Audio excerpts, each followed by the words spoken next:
Chapter 41. The legendary Ling Shan smiled mischievously. Lin Yi, where are you hurt? Left leg. At the base of the thigh, Lin Yi answered honestly, thinking that this was the content of the statement. Oh, let me see if it's here. Ling Shan pursed her lips as she moved her hand towards Lin Yi's left thigh. It looked like she was inspecting, but she was actually using a lot of strength. Ling Shan's face was flushed red with excitement, as if she could see Lin Yi crying and howling at the top of his lungs. That's what you get for making fun of me. That's what you get for looking at me like a pervert. I'll let you have a taste of my power today. Hiss. Lin Yi took in a cold breath, a weird expression on his face. Was there something wrong with this girl? Was this how she checked someone else's injury? Why was she using so much strength? It was fortunate that he had high endurance, otherwise he'd have screamed out already. Ling Shan was a little disappointed that Lin Yi didn't scream like she'd expected. Could it be that she wasn't using enough strength because she was being nice? And so, Ling Shan increased the strength in her hand once more. Hiss. Oh. Lin Yi couldn't hold it in any longer and let out a low growl. What the fuck? Was this for real? Lin Yi was just about to yell at Ling Shan when a cry came from the door. Fo. Yao Yao, what are they doing? Yushu asked Meng Yao, her face red. Shoo, we can't watch anymore. It's not pure anymore. Meng Yao's face was red as well. They're doing something really evil. Oh. Yushu, naturally, wasn't dumb enough to not understand what was going on. Ling Shan's sis is so hot, doing something like that in the hospital. Could this be the legendary hitting planes? Ling Shan's back was facing the door, and her right hand was rubbing up and down Lin Yi's thigh. Lin Yi looked like he was about to die, and it was inevitable that people would misunderstand. From the back, they couldn't see where Ling Shan's hand was, so it was easy to think that she was helping Lin Yi hit the plane. Ling Shan didn't know what they were talking about at first, but Yushu's words about the legendary hitting planes made her shiver. Looking at the expression on Lin Yi's face, it was hard not to misunderstand. Ling Shan's face went feverish, and she was just about to explain when a cough sounded.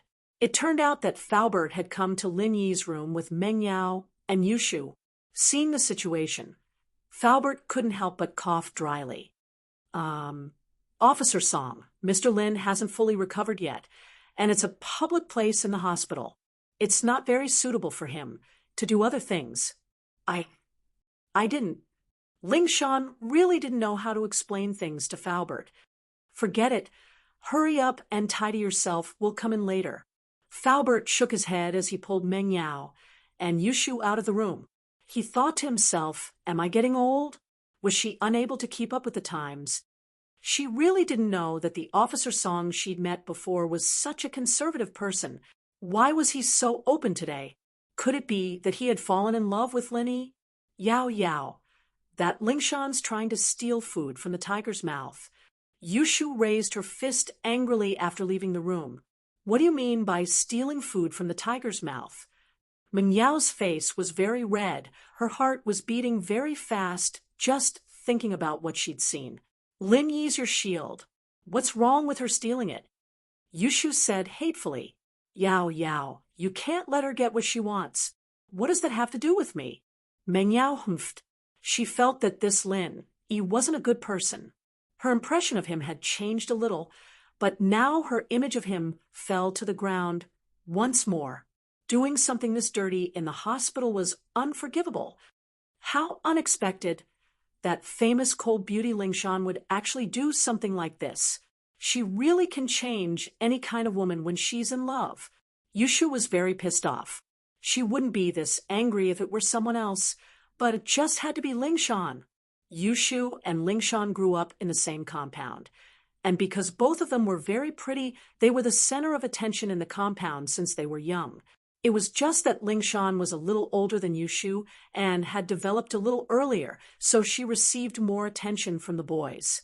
Yushu, on the other hand, was more like a little sister compared to her. The boys in the compound took care of Yushu like a little sister, not the love they had for Ling Shan.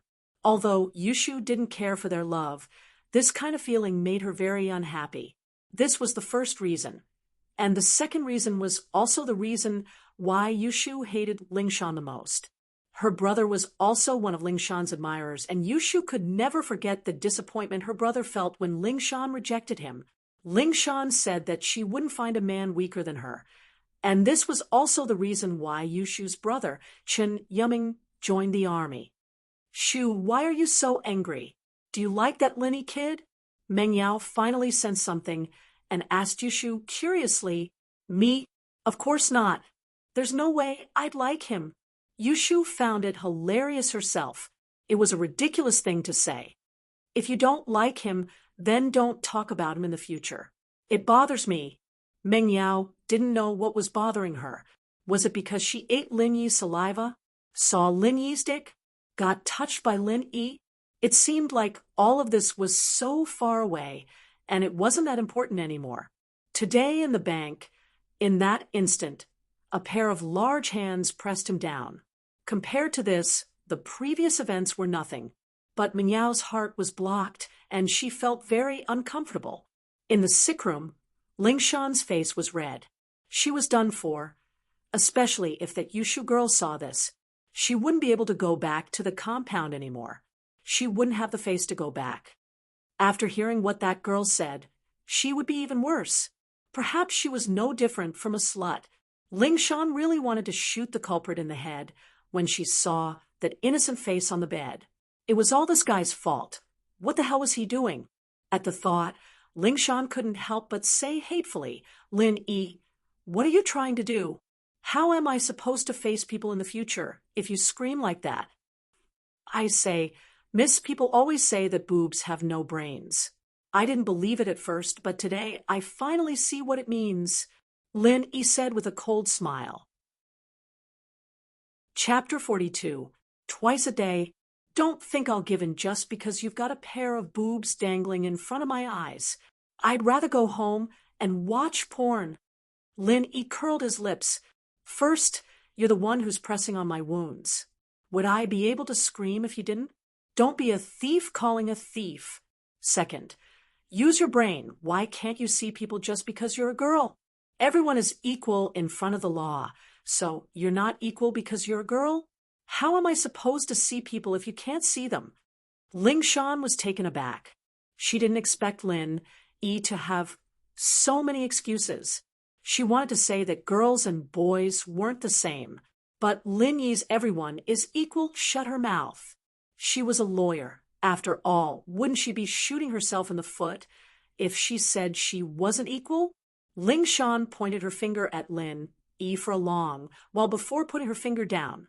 What was wrong with her today? Lingshan took a deep breath. Was this still the same person she used to be? She was usually calm and collected, never getting angry over anything, but today she'd lost her composure time and time again in front of Lin Yi. It was all Lin Yi's fault, always exposing her shortcomings. She wouldn't have gotten so angry otherwise. Lingshan's head cleared up quite a bit at the thought, indeed. Lin Yi was right. He wouldn't have screamed if she hadn't wanted to touch his wounds. He wouldn't have screamed, and she wouldn't have touched his wounds. Naturally, there wouldn't be any misunderstandings. Everything that had happened today could be said to be her own fault, and it wasn't Lin Yi's fault at all. As pissed as she was, she still lowered her head. I've lost my composure. Can we take a statement now? All right. Lin Yi wasn't expecting the song girl to change into a different person all of a sudden. What's your name? Lingshan was back to her usual cold self, as if the angry girl wasn't her at all. Lin Yi said cooperatively. He didn't want to make things difficult for Lingshan, and what he said just now was to get back at her for hurting his wound. In fact, a girl being misunderstood like this was much worse than a guy. He'd already been misunderstood by Yushu this morning, but that didn't affect Lin Yi's daily life at all. Yushu didn't look down on him, either. Age? Lingshan continued. 18 years old, just an adult, Lin Yi said with a smile. Lingshan's face reddened. She felt that Lin Yi's words and smile were implying something. It was as if he was implying that she was helping him with something, that he was an adult, and that she wasn't teasing an underage boy. She was going crazy. Lingshan felt like her head was about to explode. If this went on, he wouldn't be able to concentrate on his work. It seemed like she hadn't adjusted her mentality yet. Lingshan planned on asking Huaijuan Bro for advice when he came back. She'd never seen Huaijuan show any emotions on his face before, and it was as if the captain was always calm and collected. Lingshan admired that. "Tell me about the situation at the bank." Lingshan sighed as she spoke to Lin Yi. After finishing Lin Yi's statement, Lingshan left the hospital quickly under Faubert, Meng Yao, and Yushu's suspicious and disdainful gazes. Lingshan felt like a fireball, hot and red at the same time. "Mr. Lin, are you all right?" Faubert was a little surprised to see Lin able to get up just like that. This gunshot wound would take at least a couple of days, right? "I'm fine." Lin Yi shook his head. "Wow, twice a day." Yushu whispered with a mischievous smile as she walked past Lin Yi. Lin Yi paused before realizing what Yushu was talking about. He didn't know whether to laugh or cry. Twice a day. Both times were just misunderstandings. Meng Yao, on the other hand, didn't say anything. She only looked at Lin Yi coldly before pulling Yushu out of the room. "That's just how Yao Yao is. Please don't mind her, Mr. Lin." Faubert patted Lin Yi's shoulder after Meng Yao, and Yushu left. "It's all thanks to you today. When Mr. Chu comes back, I'll definitely ask for a reward for you." "No need." Lin Yi smiled. "Mr. Chu gave me so much money. Naturally, I have to be worthy of it." "Ha ha." Faubert laughed happily. "No matter what, it's all thanks to you today.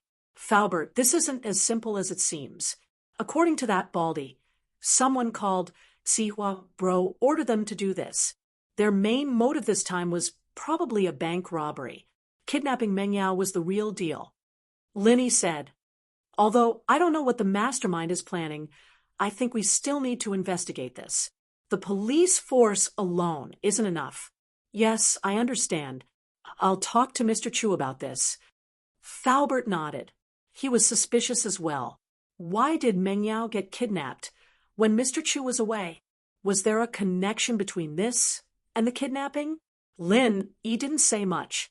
After all, this was a family matter. He couldn't go overboard. In the parking lot of the hospital, Lin Yi saw Lingshan driving a police car. Lin Yi smiled at her, but Lingshan glared at him. She didn't stop the car, but stepped on the gas instead. Lin Yi and Faubert got in the car together. Meng Yao and Yushu were already in the back seat, talking about something. But when Faubert and Lin Yi got in the car, the two stopped talking. The atmosphere in the car became heavy. Meng Yao and Yushu were talking about Lin Yi in the car. Meng Yao's opinion was firm, and she wanted Lin Yi to leave. Yushu, on the other hand, thought that Lin Yi staying wasn't bad at all. At least he would have breakfast every day.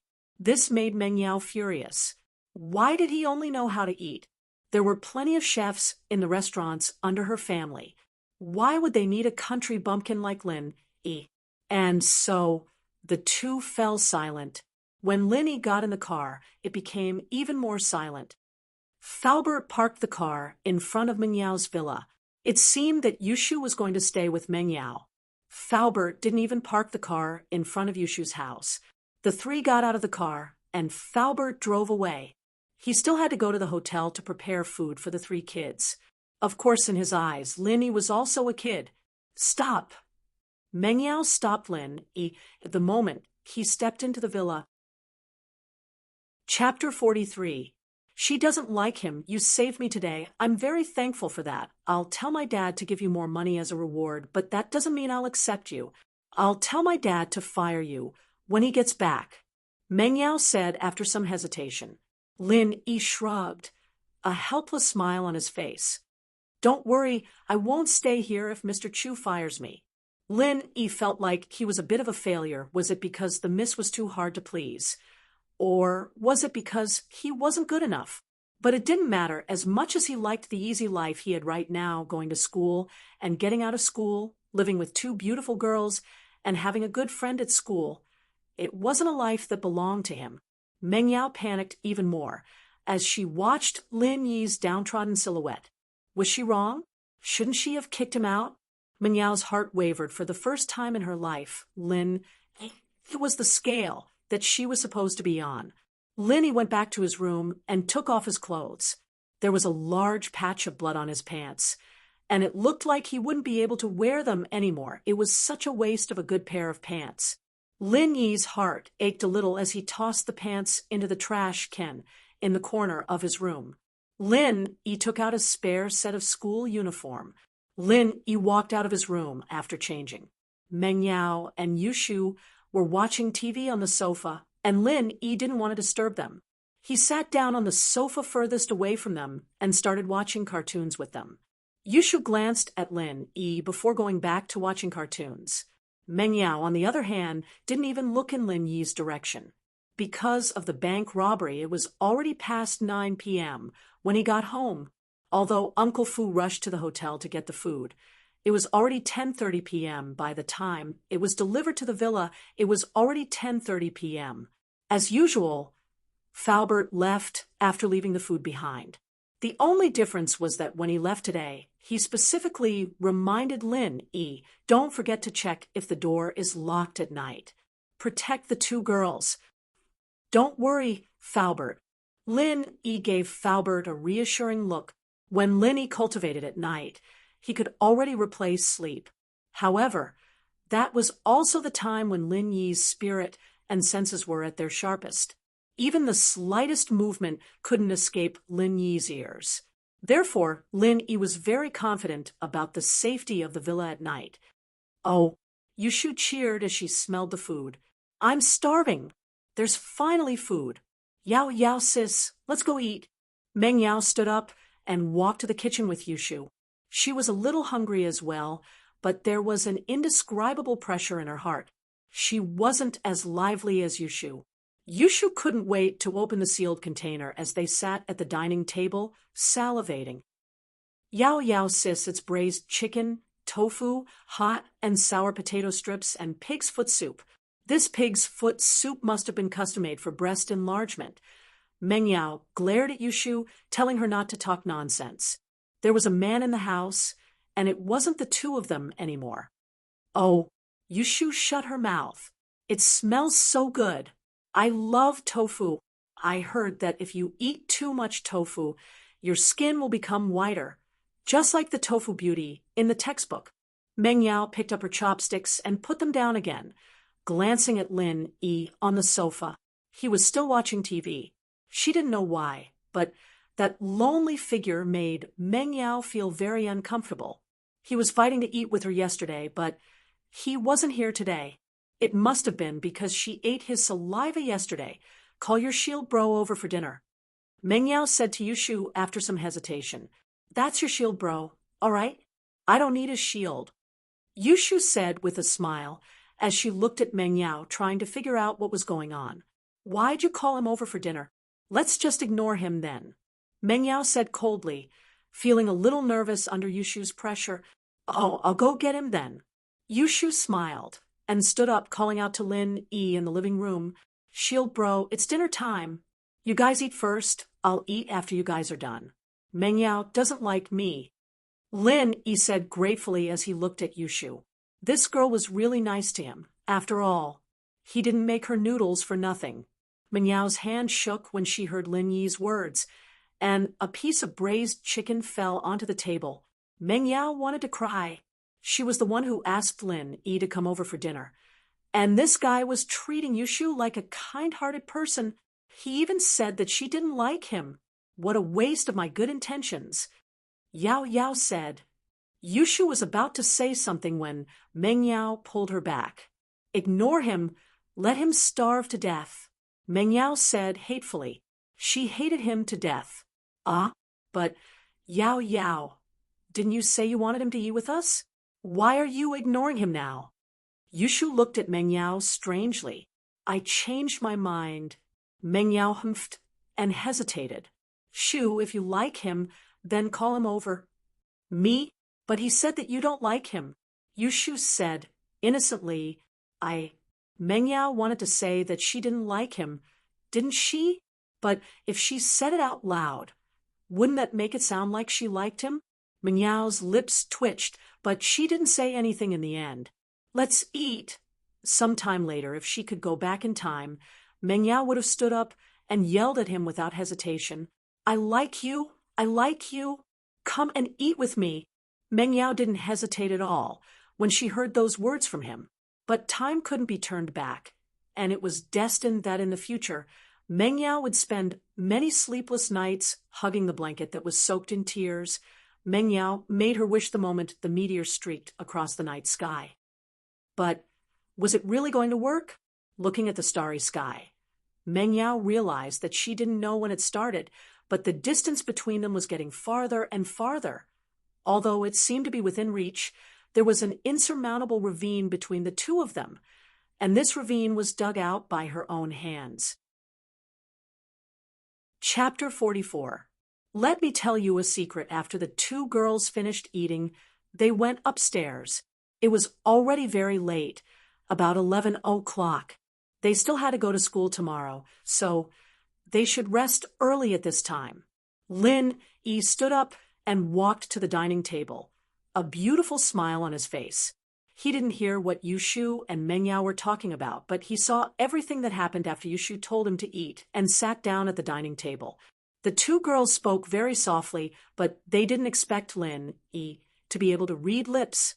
Lin Yi heard every single word Meng Yao said. So the miss was a girl with a sharp tongue, but a soft heart. Lin Yi smiled faintly as he started cleaning up the leftovers. It wasn't really leftovers, since the two girls didn't have big appetites. They wouldn't be able to finish 4 big boxes of food, no matter how hungry they were. They only took a few bites of the braised chicken, evidently afraid of getting fat. In fact, being able to eat Meng Yao and Yushu's leftovers was a great blessing to the boys. Pin Liang, for example, wouldn't get sick of it even if he had to eat it every day. Lin Yi was famished, and he let out a satisfied burp after finishing everything on the table. Footsteps came from behind him, but Lin Yi didn't turn around. He could tell from the footsteps that it was Yushu. The two's footsteps were slightly different, but Lin Yi could tell them apart. Wow, Shield Bro, are you a pig? You can eat so much. As expected, it was Yushu. She was a little thirsty, so she went down to grab a drink when she saw the empty lunchboxes on the table. She jumped in fright. Ha! Lin Yi smiled. It's all right, but you two sure are wasteful, leaving so much food every day. We have you now, don't we? Yushu said disapprovingly. Evidently, it wasn't easy for them to understand the feeling of who knows how hard it is to eat in a big family like this. Lin Yi didn't say anything. He understood the difference in their environment, and there was no point in explaining things like that. Yushu and Meng Yao wouldn't understand anyway. Right, Shield Bro, let me tell you a little secret, Yushu said mysteriously to Lin Yi as she took out a bottle of black tea from the fridge. What secret? Lin Yi blinked as he looked at Yushu. Sister Yao Yao said, she didn't say she doesn't like you. You can eat with us next time. Yushu whispered, I see. I understand. Lin Yi nodded. Thank you. But next time, I'll wait for you guys to finish eating. Why? Yushu asked. I'm afraid it won't be enough for you guys. Lin Yi smiled as he pointed at the empty lunchboxes on the table. Ha! Yushu said with a smile. I'm going upstairs. You rest early too. With that, she made a goodbye gesture and ran up the stairs. Lin Yi shook his head as he watched Yushu's figure disappear. This girl gave him a feeling that he couldn't see through. She looked cute, but she was actually very shrewd. Because of his leg injury, Lin Yi didn't take a shower. He wiped his body with a wet towel and went to bed. He didn't expect to get injured here. Lin Yi didn't bring the herbs from his hometown, and he couldn't heal the injury as fast as possible. Closing his eyes, Lin Yi started practicing the art of dragon mastery. Although Lin Yi looked forward to a breakthrough every day, there was still no progress. The warm sunlight shone into the room, shining on Lin Yi's body. Lin Yi stretched and opened the window, enjoying the fresh air. It was another beautiful day. Lin Yi was looking forward to life. This student life was something he'd always dreamt of, and now that it had come true, he would cherish it. Who knew when the miss would kick him out? Songshan Police Station, in the interrogation room of the criminal police, Lingshan looked at the people in front of her helplessly, feeling powerless. It had been a night, and there was no progress on the case. The information they got were all useless. The fake black MPVs with Songshan A74110 plates were all arrested, but they were all people who didn't know anything. Lingshan didn't believe it at first, but after investigating these people's backgrounds, Lingshan was disappointed. These people were either laid-off drivers or bus drivers on vacation. The cars with the Song A74110 license plate were hired by someone else. They were each given 500 yuan to drive the cars to the designated location at the designated time. These people didn't even get to the designated location before they were caught by the police. At first, they thought that it was the traffic police who caught them because their cars didn't have legal documents, but they accepted the job because of the 500 kwai. When they found out that it was related to a bank robbery, they realized that they'd been tricked by the criminals. These people could only be sent to the traffic police and dealt with according to the traffic laws. Lingshan couldn't vent her anger on these people. The exhaustion of the night was a waste of energy, and Lingshan was depressed. After all, this was her first time solving a case on her own, and the pressure was unimaginable. Captain Song, should we increase the intensity of the search? Lu Wongli, the squadron leader of the first squadron, asked. They'd been searching for the entire night, but they hadn't found any traces of the robbers. If they continued searching after dawn, it'd definitely interfere with normal social activities, and so Lingshan was hesitant. If they increased the intensity of the search, it'd be equivalent to setting up checkpoints on the main roads, checking the people in the cars. I'll ask Captain Yang. In the end, Lingshan had no choice but to call Huaijuan and ask him what she should do in a situation like this. Sometimes Lingshan felt that she was really lacking. Huaijuan was also a retired soldier, but his observation skills were 100 times sharper than hers. It didn't matter what case it was. It wouldn't be able to escape his meticulous analysis and reasoning. The truth of the case would come to light very soon, but Lingshan felt that she had too much to learn. This vice captain position. Yes, Lin Yi was right. It really did seem like she'd gotten it through the back door. Chapter 45. Xihua bro at the same time. A black van was parked in front of an abandoned warehouse on the outskirts of Songshan, but the license plate had been removed. F*CK. Are these policemen crazy? Didn't they just rob $1 million? Do they have to do this? Baldy spat on the ground, pissed. Yeah, boss, we can't go on like this. Aren't we trapped here? Ma Lu was frustrated as well. Fuck, this is bad. All right, stop complaining. I'm waiting for Xihua bro's call. Baldy waved his hand impatiently. The phone rang, and Baldy quickly picked it up. Is this Xihua bro? I'm Baldy.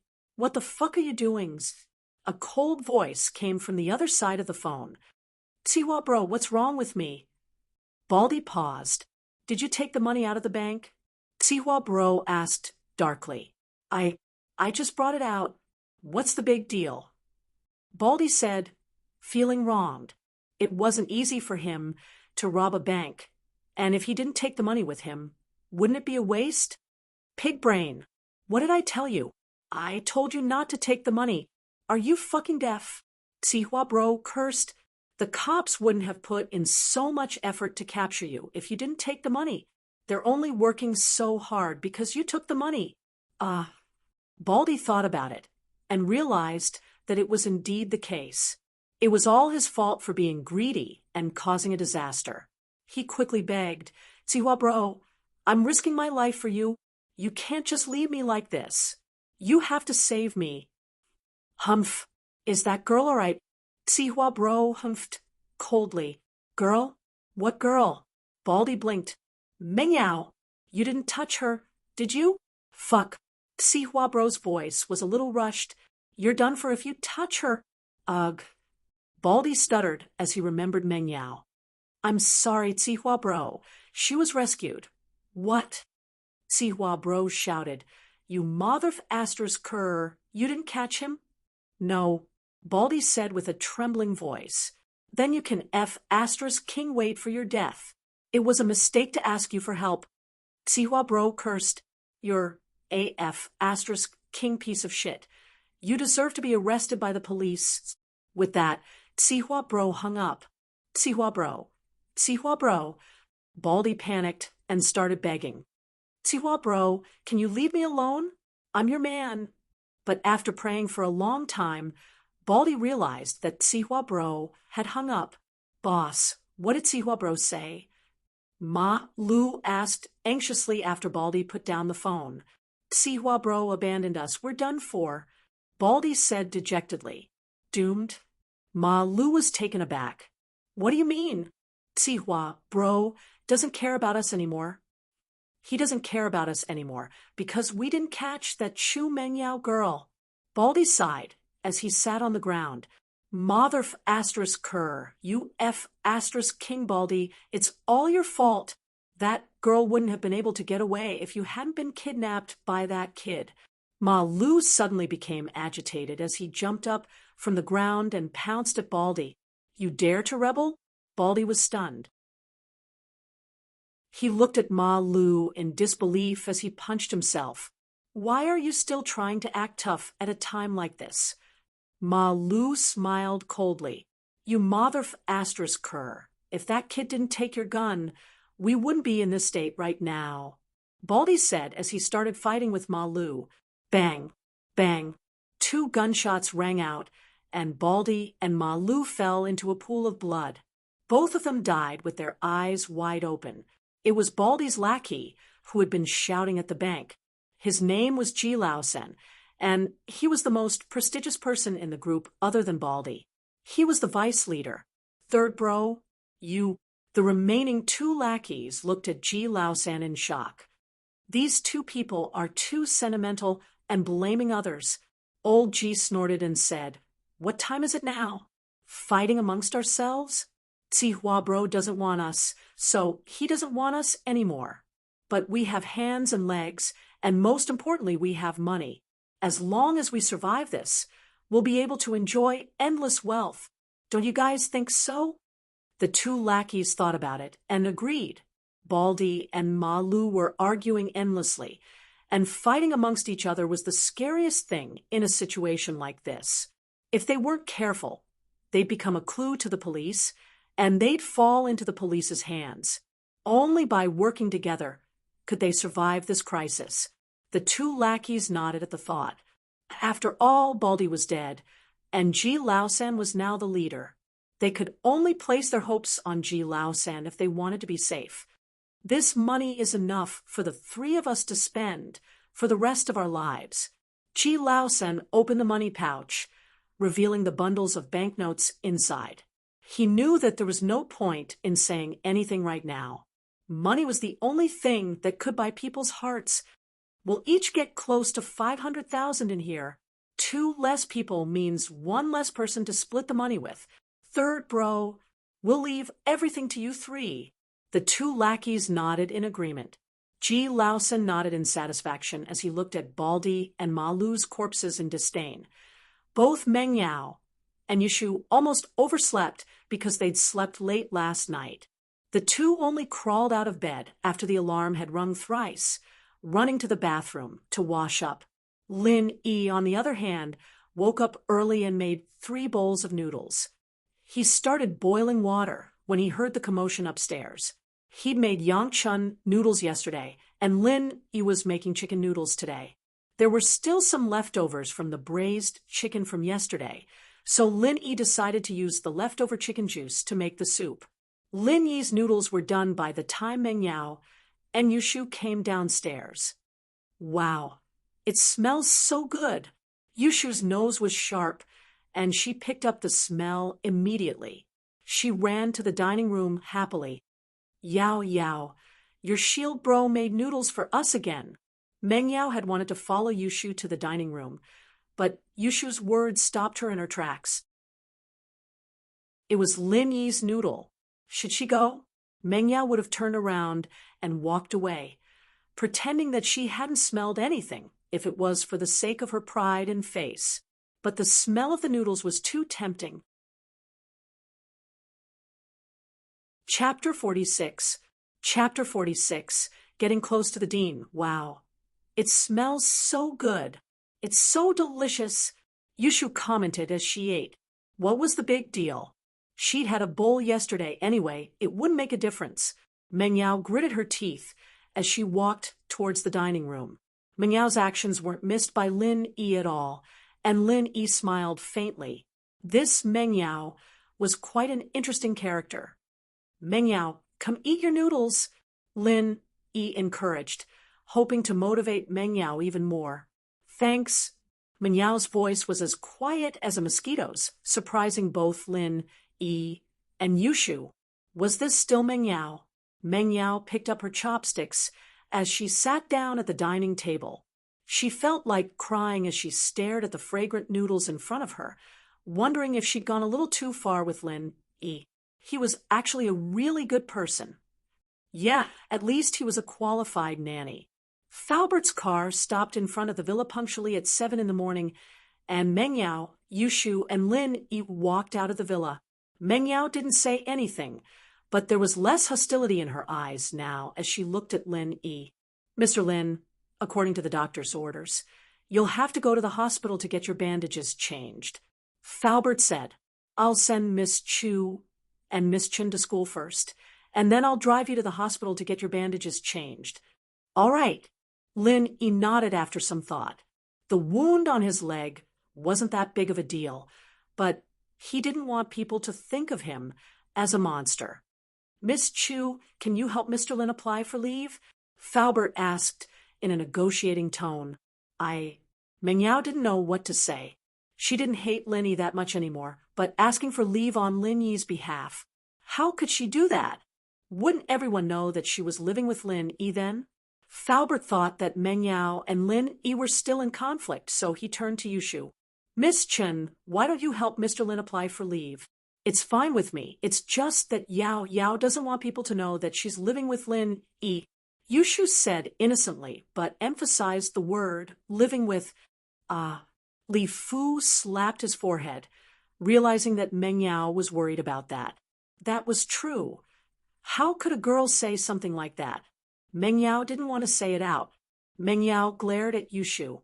Yushu stuck her tongue out and shut her mouth. She'd said what she needed to say anyway. It's fine. I'm pretty familiar with the dean, Wang Jifeng. I've got his number here. I'll give him a call later and ask him to contact the class teacher. Lin Yi said with a smile. Yao Mio, and to Yushu was Yao. Why was. Long as long to dash Dean. Long Riju, Lin. That didn't seem possible. But if he didn't know the dean, he couldn't say something like that. Wouldn't his lie be exposed? Meng Yao and Yushu weren't the only ones who were surprised. Even Falbert was surprised. How did Lin Yi know the dean? Lin Yi saw through their confusion as well. He turned to Falbert. Falbert, can I borrow your phone for a while? Oh, of course, Falbert said as he handed his phone to Lin Yi. Lin Yi took out a piece of paper from his pocket. There was still some blood on it. He had accidentally stained it yesterday. He dialed the number on the paper, and the call went through after a while. Hello, is this Yushu? Lin Yi asked. Yes. Who is this? Jifeng was busy with his lover. He jumped when the phone rang. He picked it up and saw that it was an unknown number. His tone was a little unfriendly. I'm Lin Yi. Yushu, I hope I didn't disturb you? Lin Yi said with a smile. No. Yushu's heart skipped a beat. His tone became very friendly. Oh, it's Lin Yi. Look, how can I have anything good? Class is about to start. It's like this. I have something to trouble you with. Yushu? Lin Yi smiled. He didn't expose Yushu's lie. Yushu's tone was very nervous. It was obvious that he was doing something wrong. What is it? Let's hear it. Wang Jifeng secretly sighed in his heart. Sigh. It seems that my weakness has finally been caught. The next day, something came to find me. It's like this. I have something to do this morning, so I might be a little late. Please tell my homeroom teacher and ask for a leave. I'll be there around 10. Linny said, Oh, that's it? Sure, no problem. When Wang Jifeng heard that it was a small matter, he immediately heaved a sigh of relief. Wasn't this easy to settle? It was just a phone call. Thank you, Yushu. I won't disturb you any longer. Please continue, Lin Yi said meaningfully. This kid. Jifeng put down the phone helplessly and went back to his work. Lin Yi, you really know Yushu? And you look really close? Yushu's mouth was wide open as she looked at Lin Yi in disbelief. I just met him yesterday. We just hit it off. Lin Yi naturally wasn't going to spill the beans about Wang Jifeng. He gave a vague explanation. Oh, Yushu cheered. That's great. I'll look for you if I need a leave in the future. Lin Yi smiled bitterly as he looked at Li Fu, who didn't have any expression on his face. Li Fu seemed to have run out of ideas on how to deal with the two girls turning a deaf ear to their plan to skip class. All right, Lin Yi nodded. Li Fu, on the other hand, was reevaluating Lin Yi. The young man looked like a normal guy, but his wits and bravery were undeniable. From the looks of it, his social skills were quite strong as well, and his ability to pick up girls, even the police beauty Lingshan. Faubert felt a headache coming on at the thought that two princesses wouldn't fall into his clutches. Would they? It seemed like he should find some time to talk to Mr. Chu about Lin Yi. Meng Yao and Yushu got out of the car at the entrance of Songshan's first hospital, and Faubert drove Lin Yi to Songshan's First People's Hospital. They passed by a mobile store on the way, and Faubert stopped the car in front of the store. He turned to Lin Yi. Mr. Lin, you should get a phone as well. It'll be hard to keep in touch. Lin Yi nodded. He wouldn't be borrowing Faubert's phone to make calls otherwise. Chapter 47. Guanxan Lin Yi was here to buy a phone, and so he went straight to the counter. Meng Yao and Yushu were both using Nokia E7S, and Lin Yi quite liked them. He picked one up and paid a few thousand kuai for a free phone. Faubert swiped his card before Lin Yi could pay, smiling at Lin Yi. These are daily necessities. We should be the ones providing them. Lin Yi didn't argue with Faubert after hearing that. A few thousand kuai was a lot to him, but it wasn't even worth mentioning to Faubert and Pengzhan. Faubert might be a chauffeur, but a chauffeur holding shares in Pengzhan Industries wasn't much, but it was enough to show how important Faubert was in Pengzhan's heart. The traffic on the streets got heavier after the phone was bought, and it was rush hour. Faubert smiled bitterly. Looks like it'll take up a lot of time again. Speaking of which, Mr. Lin, why are you so close with Dean Wang? I talked to him a bit when I went to register yesterday, and we hit it off pretty well. He left me his number, telling me to look for him if I need anything. Lin Yi said with a smile. I see. Faubert didn't quite believe it, but Lin Yi didn't want to talk about it, so he didn't press him. They finally arrived at People's First Hospital, but it was already 8:30 in the morning. They'd walked for about an hour before they arrived. They found Dr. Sun Weiman, who was very happy to see Lin Yi. He smiled at him. Little hero, you're here. You're recovering pretty fast, aren't you? You can even walk like that. Anyone else would have been using crutches.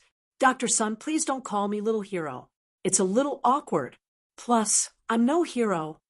Lin Yi was embarrassed by Sun Weiman's stare. Lin Yi felt that there was something wrong with Sun Weiman's smile. He deserves to be a hero. You deserve it. Sun Weiman waved his hand and smiled like an elder. But young man, you're a bit too romantic. Yesterday's incident with that female police officer has become the talk of the hospital. Even the policewoman admires you. Little hero, huh? Lynn, he suddenly broke out in a sweat. No way.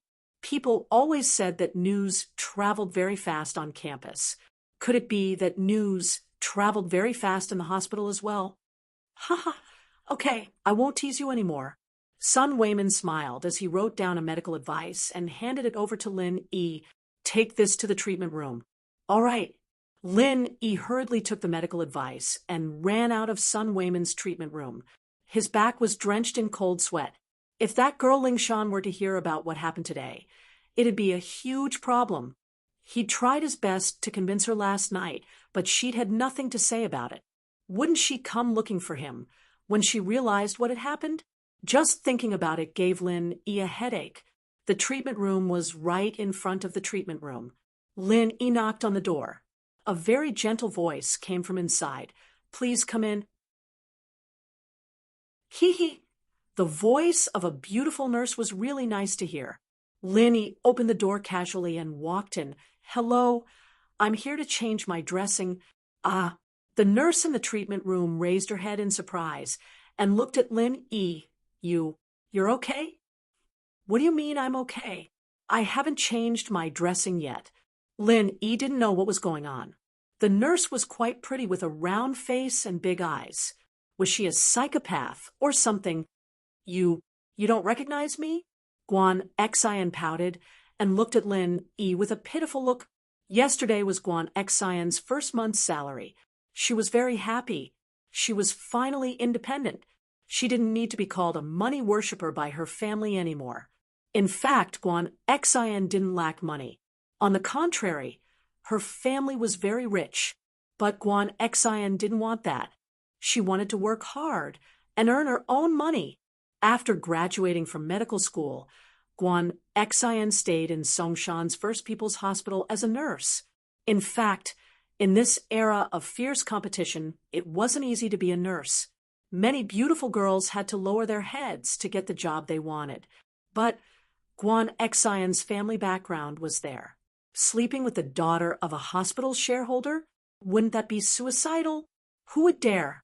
Guan Xian went to the treatment room under the guidance of the hospital's director. The director let Guan Xian stay there because the director of the surgery department, Sun Weiben, was a very upright person.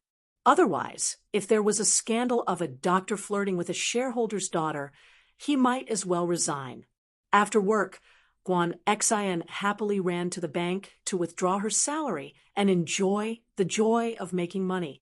Due to the special nature of the nursing profession, almost all banks were closed after work. Guan Xian had no choice but to walk a long way to the only bank that was open 24 hours. She didn't think that she'd run into a bank robbery. When the robbers barged into the bank and started shooting, Guan Xian's mind went blank. She followed what everyone else was doing and squatted on the ground with the rest of the crowd. Originally, he thought that after this period of time, he would wait for the robbers to steal the money and leave, but he did not expect the police to surround the bank. The robbers had to find a hostage as a bargaining chip with the police. When the robbers walked towards her, Guan Xian was very scared. She was afraid that the robbers would choose her. She didn't expect that the robbers would choose a girl not far from her, who looked about the same age as her. What surprised Guan Xian was that the boy in front of her suddenly stood up and volunteered to be the robber's hostage. Many people wouldn't even be able to hide in a situation like this. Who would volunteer to be the robber's hostage? Guan Xian admired the boy's bravery, but the robbers didn't hold back and shot at him. Guan Xian's heart almost jumped out of her chest.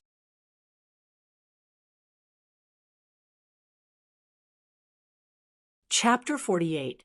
An ambiguous moment. Guan Xian overheard all the doctors and nurses talking about a man named Lin. When she got to work this morning, she didn't think much of it at first, thinking it was just some gossip, but it turned out that they were talking about yesterday's bank robbery. Guan Xian, as the person involved, had the most right to speak. Everyone went into an uproar.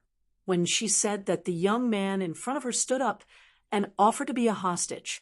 So it was all true. That young man from yesterday was a hero. Son Wayman had told everyone about it, but the police didn't disclose the details.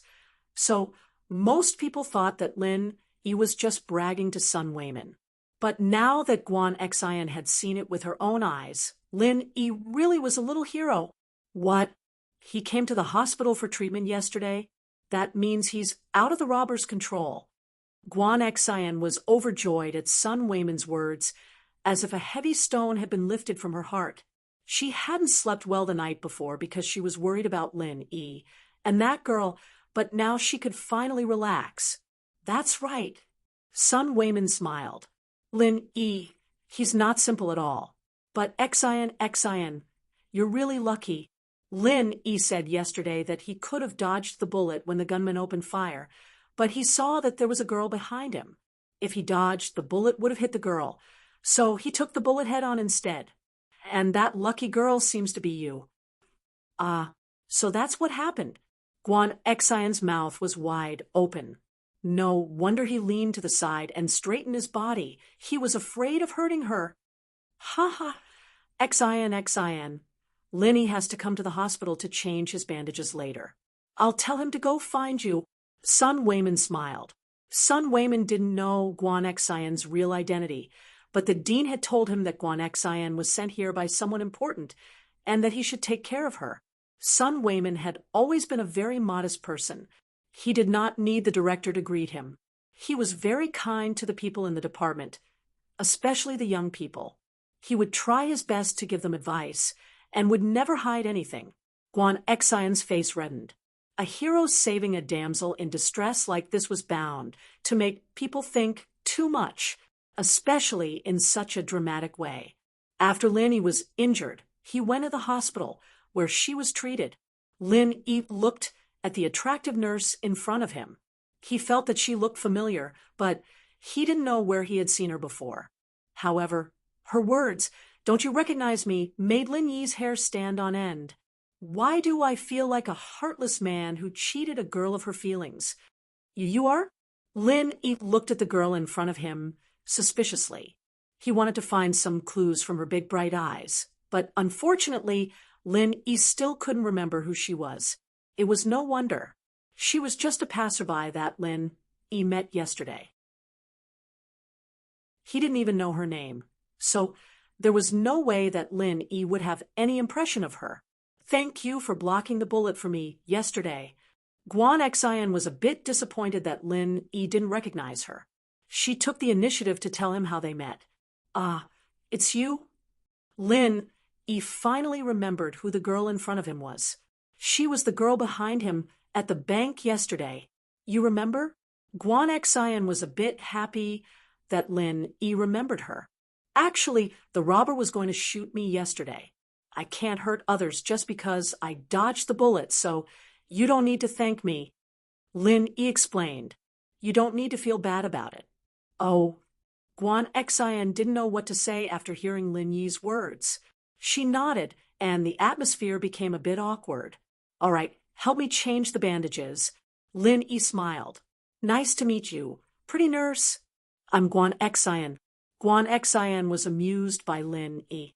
She took the medical order from Lin Yi and started preparing the medicine. When she was done, she saw that Lin Yi was still standing there. She couldn't help but laugh. What are you doing? Hurry up and take off your pants. Guan Xian's face reddened involuntarily after she said that. This was actually the first time Guan Xian had to deal with a man's wound.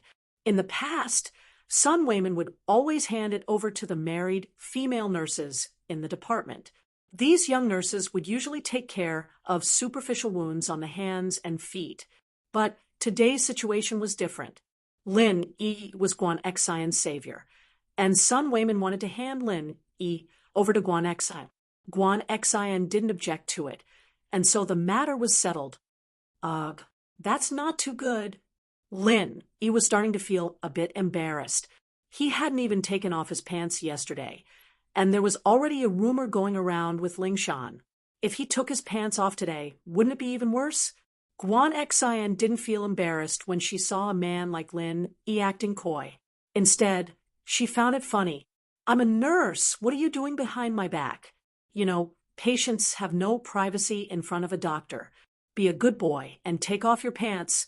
Guan Xian felt her face heat up. Why did she feel like a perverted sister trying to kidnap a little boy? Lin Yi sweated profusely, but after thinking it over, Guan Xian was a nurse. It shouldn't be a big deal if he took off his pants in front of her. He unbuckled his belt and took off his pants before sitting down on a chair. That's my chair, but you can take it. Guan Xian was a little embarrassed when she saw Li Yi sitting on her office chair with only his underwear on. She thought about it and decided that it was fine.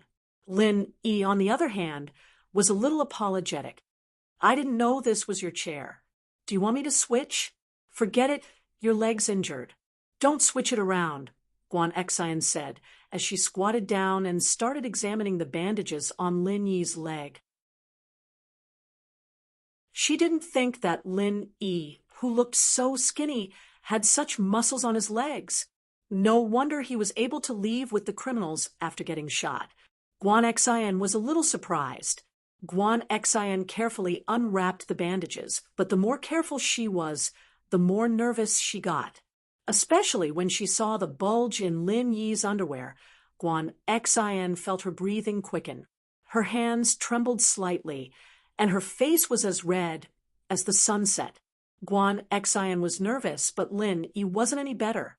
A beautiful girl in a nurse's uniform squatting down on his crotch. It was inevitable that his imagination would run wild. Chapter 49.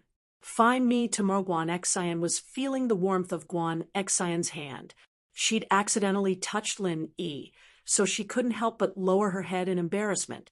She didn't want Lin Yi to see the look on her face, and that was when tragedy struck. Guan Xian couldn't help but cry out as she stood up, but she was too embarrassed to even lift her head up.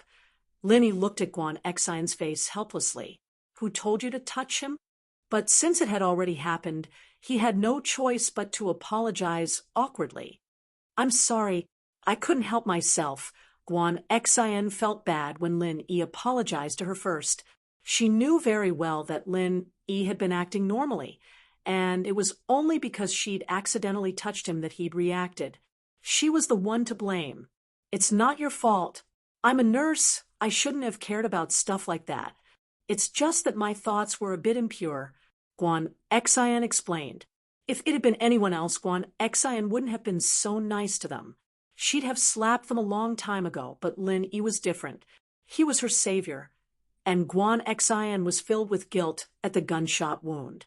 She thought that he'd gotten shot because of her, and that was why she was being so nice to him. He's all right. Lin Yi pointed at his lower body, a little self-deprecatingly. Let's continue. Yeah. Guan Xian nodded, putting aside the awkwardness from before as she carefully changed Lin Yi's bandages. The bandages stuck to the wound, and Lin Yi gritted his teeth at the feeling of it tearing. The wound's healing pretty well. I can't believe you had the surgery yesterday. Guan Xian looked at the wound on Lin Yi's leg, a little surprised. Yes, my skin fits better, Lin Yi explained.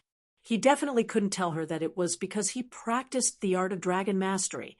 Both of them looked a little awkward after the medicine was changed, but it was Guan Xian who smiled generously. You can come back in 3 days. Just come find me. Okay. Lin Yi nodded and ran out of the Department of Surgery's treatment room, as if he was fleeing. He only breathed a sigh of relief when he reached the ground floor. What an embarrassing day. Faubert had been waiting for Lin Yi in the car. Lin Yi didn't let him go up just now because he had no problem moving, so Lin Yi didn't want to torment Faubert.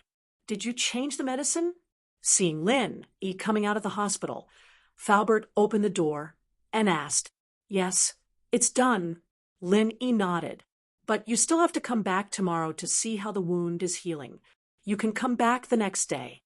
Guan Xian actually wanted Lin Yi to come back the day after tomorrow since she was off work the next day, but she was afraid that Lin Yi's wound would change again. That was why she wanted him to see how it was healing first. Lin Yi remembered the awkwardness of changing the medicine, and he didn't want to do it a second time. It wasn't a good feeling to see, but not touch. I've contacted Mr. Chu and told him about what happened yesterday. Faubert started the car and said to Lin Yi, "What did Mr. Chu say?" Lin Yi asked quickly. "Mr. Chu said he'll come back immediately, and we'll talk about it when he gets back," Faubert said. "But Mr. Chu said that he has an inkling of who's behind this." Oh, Lin Yi froze. He didn't expect Peng Zhan to be so smart, figuring out who the mastermind was so quickly. It was already past the rush hour, and there were fewer cars on the road. Soon, Faubert drove the car to the entrance of First Middle School. Lin Yi got out of the car and waved at Faubert. Lin Yi carried his backpack and stepped into the school.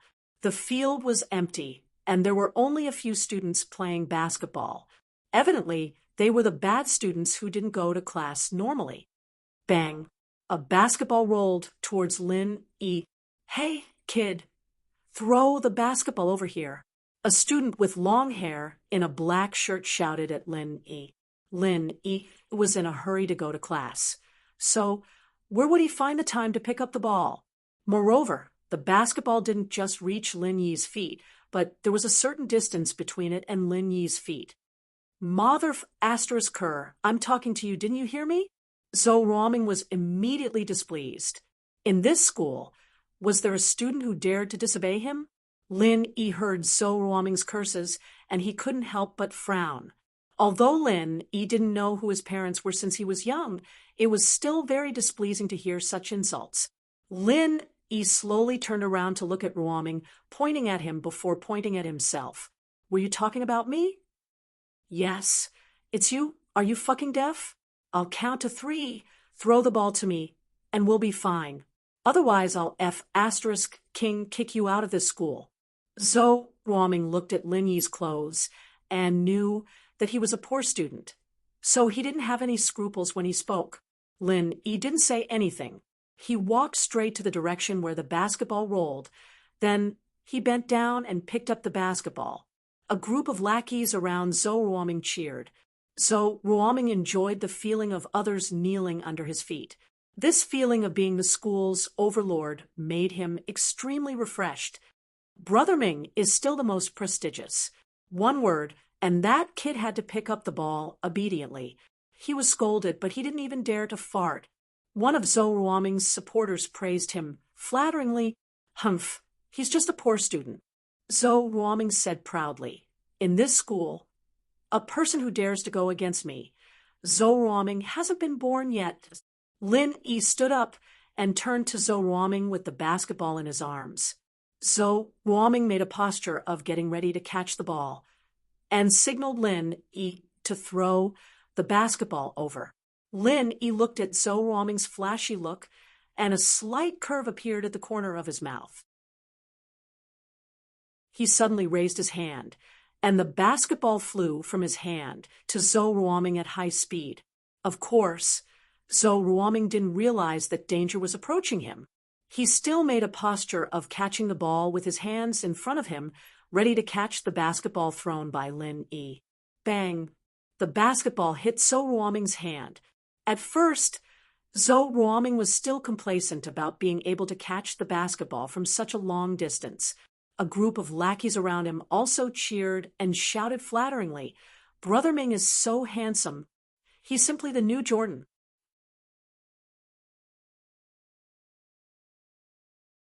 Chapter 50. A Murder Caused by a Basketball. Part 1. Ouch. Zhou Ruoming howled in pain. His wrist had been dislocated, and the ball had gone through his hands, heading straight for his face. Bang! Another loud sound. Zhou Ruoming didn't even have time to scream before he fell to the ground, with blood spurting out of his nose. His blood formed a rainbow in the air, a cold beauty to it. Ruoming fainted from the slap, and his lackeys who were playing with him were dumbfounded as well. Was this still a basketball game? It was like a cannonball, Lin Yi looked at the culprit again, as if nothing had happened. He dusted his hands off and continued on his way to the school building. Lin Yi sneered inwardly. Trying to act cool? That's the least I can do. If there's a next time, I'll beat you until you can't even take care of yourself. That kid hit Ming Bro. We can't let him get away. Someone called out, and Ruoming's lackeys snapped back to their senses. All of them turned to look at Lin Yi, who wasn't too far away. Lin Yi turned around impatiently when he heard the yell. He swept a cold glance over them, sneered, and continued walking towards the building. Everyone shuddered when Lin Yi's cold gaze swept over them.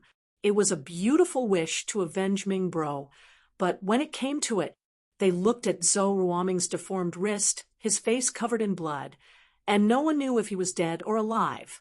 They all flinched. This was the work of a basketball. With Zhou Ruoming as an example, no one dared to provoke Lin Yi. Who was the dumbest? Even their boss was lying on the ground. What else could they do that was better than Zhou Ruoming? The group of people lowered their heads. The subordinate who had shouted earlier also shut his mouth. Everyone hurriedly carried Zhou Ruoming and rushed to the school hospital. Pin Liang didn't go to school today. He called up one of his father's underlings. Heibao Bro was part of the underworld in Songshan, and he was in charge of his father's nightclub, Golden Age. Pin Liang had asked him to teach Lin Yi a lesson, but Heibao Bro hadn't thought much of it at first. It was just a student, after all. There was no need for him to do it himself. He'd just send a few of his lackeys, and they'd be able to take care of it. Pin Liang's group couldn't even handle a student, and he was quite disdainful of them. However, he didn't say it out loud because of Pin Liang's father. After all, he was the young master of the corporation. Brother Heibao was not stupid. Why would he offend him for no reason? However, he still couldn't let go of his pride to deal with a little cub. Pin Liang, however, couldn't take Pin Liang's coaxing and pestering, saying that the new transfer student was very strong and that he was a martial artist. Heibao Bro had no choice but to bring his men to take a look. He'd finally gotten Heibao Bro's help, and Pin Liang was filled with joy. Heibao Bro was famous for his fighting prowess. There was once a guy from the provincial mixed martial arts team who got drunk and caused a scene in a nightclub. Many security guards couldn't do anything to him, but Heibao Bro had taken that professional out in just a few rounds. Pin Liang couldn't help but be impressed. As far as he was concerned, as long as Heibao Bro was involved, that Linny kid could eat shit today. He wouldn't stop until he made him kneel in front of him and call him Liang Bro. However, Pin Liang, Gao Xiaofu, and Zhang Naipeo had arrived at school early, and Lin Yi was nowhere to be seen by the time the first class started. Pin Liang was starting to panic. Was the kid scared and not coming? Didn't that mean he'd wasted his time looking for Heibao Bro? There was no point in staying in the classroom without Lin Yi. With a wave of his hand, he left the classroom with Gao Xiaofu and Naipeo. Liang Bro, do you think that Lin Yi kid got scared after he went back yesterday? Maybe he pissed us off and decided not to come to school anymore? Xiaofu analyzed. That's a possibility. Pin Liang frowned. As well, this was what he was worried about the most. No way, he can hide for a while, but can he hide forever? Unless he doesn't want to study here anymore. But he just transferred yesterday. Is he going to quit today? Naipeo was quite troubled as well. Why was Lin Yi not coming to school after just one day? Fuck, it's been a long day. You know, Heibao Bro doesn't have time every day. He has to help my dad look after the place. My dad's gonna skin me alive if he finds out that I asked him to help me fight. Pin Liang said worriedly. Man, you're ripe if your dad agreed to let you be a gangster and let Heibao Bro be your bodyguard. Liang Bro, you'd be even better than Zhou Ruoming. That's all because he has a gangster brother to back him up. Xiaofu said, let's not talk about that. My dad's counting on me to get into a good university. Pin Liang sighed. If Lin Yi really didn't come today, then we'd lose a good chance to teach him a lesson. It'd be hard to get another chance like this in the future. Kong Xiaobo's here. Should we get Heibao Bro to teach him a lesson? Nai Peo was still holding a grudge against Kong Xiaobo for kicking him yesterday. Fuck, you motherfucker. Kong Xiaobo doesn't need Heibao Bro to do anything. We'll beat him up with just a few of us. Xiaofu rolled his eyes. Can't you come up with any good ideas? Me? Come up with something good then. Nai Peo said, a little pissed off. All right, you two, stop arguing. Pin Liang waved his hand impatiently, finding a step to sit down at the edge of the arena. He took out a cigarette and put it in his mouth. Piak. Nai Peo quickly took out his lighter and lit it for Pin Liang, smiling awkwardly. Looks like Zhou Ruoming's group is playing basketball over there. Liang Bro, should we go over and play a bit? Xiaofu said as he pointed at the group playing basketball on the other side of the court. Not interested. Pin Liang looked at Zhou Ruoming and the others, shaking his head. If Lin Yi doesn't come soon, then I'll have to call Heibao Bro and tell him to come another day. Liang Bro, look. Nai Peo called out all of a sudden. Fuck, what the fuck are you shouting for? Pin Liang was quite taken aback by Nai Peo's sudden outburst. He glared at him, not in a good mood. It's not Liang Bro, it's Lin Yi. Nai Peo stuttered. What do you mean it's not Liang Bro? It's Lin Yi. I haven't changed my name yet. Fuck, no matter how weak I am, I'll never change my name to Lin Yi. Pin Liang said with a frown.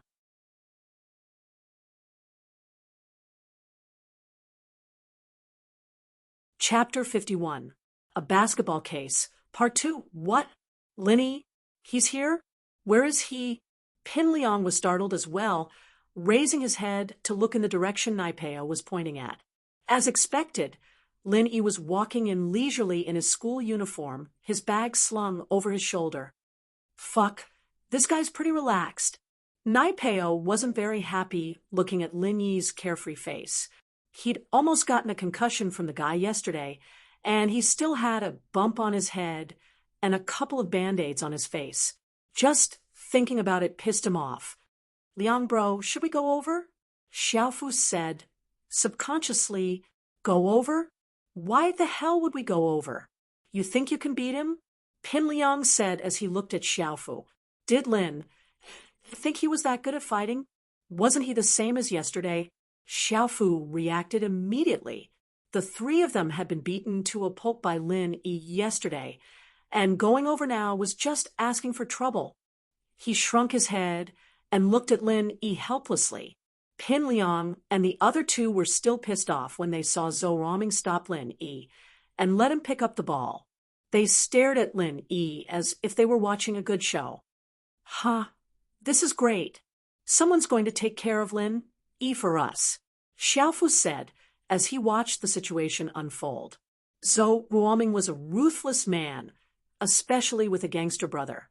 If Lin Yi were to get into a conflict with him, he wouldn't even need to go after Lin Yi.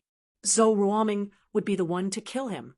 With Lin Yi's personality, there's no way he'd let him pick up the ball.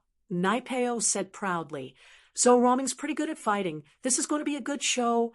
Pin Liang, on the other hand, was quite interested in the conflict between Lin Yi and Zhou Ruoming. If it was as Nai Peo said, then it'd be nice to let Zhou Ruoming beat up Lin Yi first. It can't be, right? When did Lin Yi become so weak? Gao Xiaofu's jaw dropped when he saw Lin Yi walk over to pick up the ball. Was this still the same Lin Yi from yesterday? Yesterday's Lin Yi wasn't like this? Could it be his twin brother? This Lin Yi is infuriating. Pin Liang clenched his fists. He's such a pushover. He's so obedient in front of Zhou Ruoming. Is he looking down on me? I swear to kill him. Nai Peo and Xiaofu were pissed.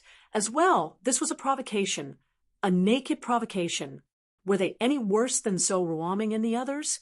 While the three of them were still angry, a dramatic scene happened. Lin Yi threw the basketball, and it hit Zhou Ruoming's hand. It went through his hand and hit his face. After that, Zhou Ruoming's nose started bleeding, and he fell to the ground. Fuck, no way. Naipeo's mouth was wide open. I knew Lin Yi wasn't a good person. There's no way he'd be this obedient. Pin Liang let out a sigh of relief. To be honest, he was pissed that Lin Yi had lowered his head to Zhou Ruoming. And now that he'd seen Zhou Ruoming fall to Lin Yi, like he had yesterday, he was finally able to vent his frustration. Zhou Ruoming wasn't even as good as he was yesterday. Zhou Ruoming's really unlucky this time. Fuck who told him to piss off that Lin Yi kid. He's a fucking lunatic. Xiaofu couldn't help but gloat at Lin Yi's actions on the balcony yesterday. Looks like only Heibao Bro can take him on. We're not his match at all. Pin Liang was still a little pissed off yesterday, thinking that Lin Yi had only beaten the three of them because of the element of surprise. But today, they realized just how terrifying Lin Yi was.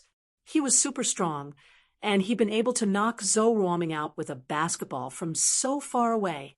That's true. Naipeo nodded in agreement.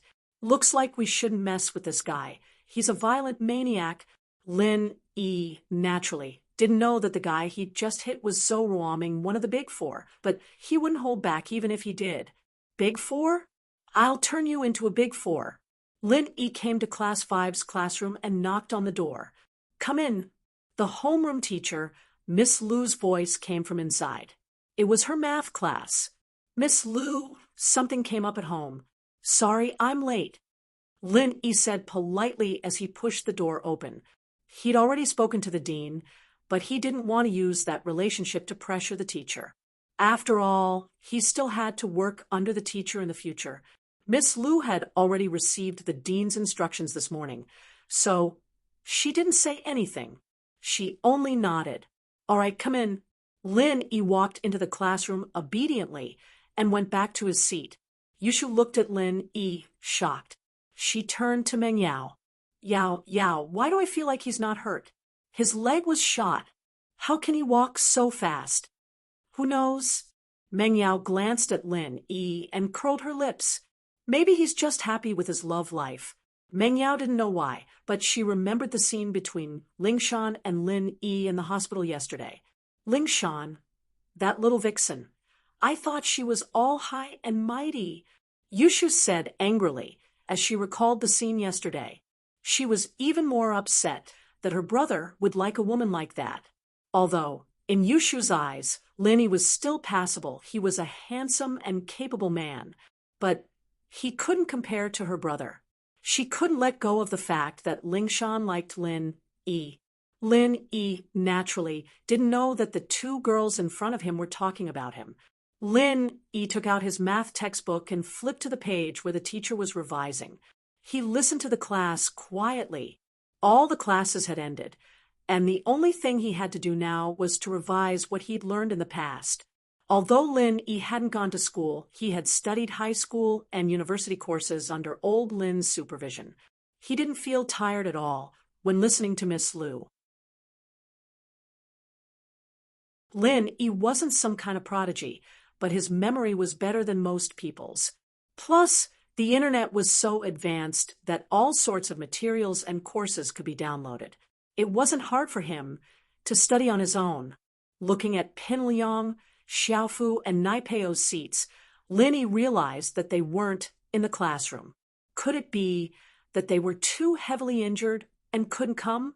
But Lin Yi didn't care if they lived or died. Let them be. It was better if they didn't come if they wanted to. It'd be better if they didn't come.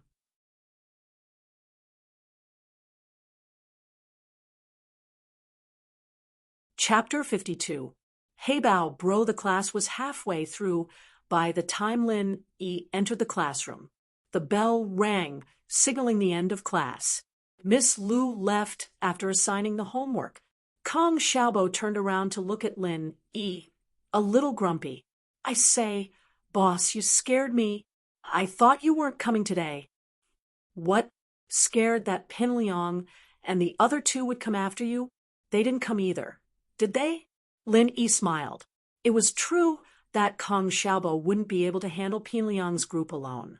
It was normal for him to be worried. Why didn't they come? They came this morning, and Zhang Naipeo still had a band-aid on his face. Kang Xiaobo said. But I don't know why, but they left after one round. Did they leave because you weren't here? Oh, they're here? This was out of Lin Yi's expectations, but whether they came or not didn't matter to Lin Yi. Let them be. That's true. They're no match for you, boss, but I'm afraid they'll find someone to help them. Kang Xiaobo said worriedly. Find someone? What do you mean? Lin Yi didn't understand Kang Xiaobo's words. If they can't beat them themselves, they'll find someone from the underworld to help them.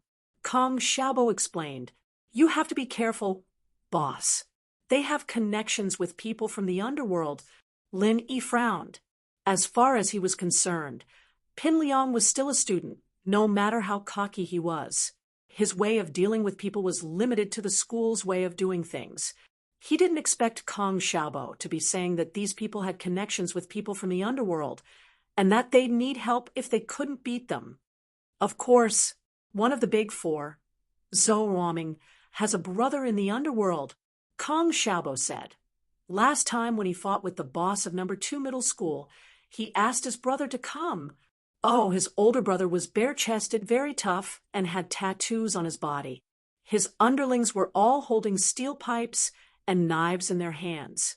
Before the fight even started, the boss of Second High was already scared shitless, kneeling on the ground and begging for mercy. The more Lin Yi listened, the more he frowned. He didn't expect these students to be so arrogant. This was somewhat beyond his expectations. Was his lesson yesterday too light? Let's go to the bathroom. Let's talk on the way, Kang Xiaobo said to Lin Yi as he stood up. He and Lin Yi were sitting at the back of the class, so he waited until almost everyone had left before he stood up and walked out of the classroom. What's the content of our school's break? Lin Yi asked. Pin Liang had called him to the washroom yesterday, so he didn't participate. You didn't go yesterday. Oh, I don't think I saw you yesterday. Kang Xiaobo said, after some thought. It's a set of radio sports the school created. It's easy, you can learn it in one go. There's a PE teacher leading the way. Kang Xiaobo and Lin Yi quickly went to their seats after leaving the classroom. Kang Xiaobo was tall, so he stood at the back. Lin Yi wasn't short either, so he stood beside him. Pin Liang finally arrived at the school gates, waiting for Heibao Bro. A bald, burly man jumped out of a white Nissan van. Behind him were two thugs of similar size. Master Zhong. This bald man was Heibao Bro. Pin Liang nodded, turning to his underlings. Hurry up and greet Heibao Bro. Heibao Bro. Naipeo and Xiaofu greeted. Master Zhong, where's the guy? I'll take care of him right now so I can get back to the place. If the boss finds out I'm helping you fight, I'll be crippled. The boss Heibao Bro was talking about was naturally Pin Liang's father. Heibao Bro knew that the boss didn't like Pin Liang causing trouble, so he'd waited for a long time before coming over.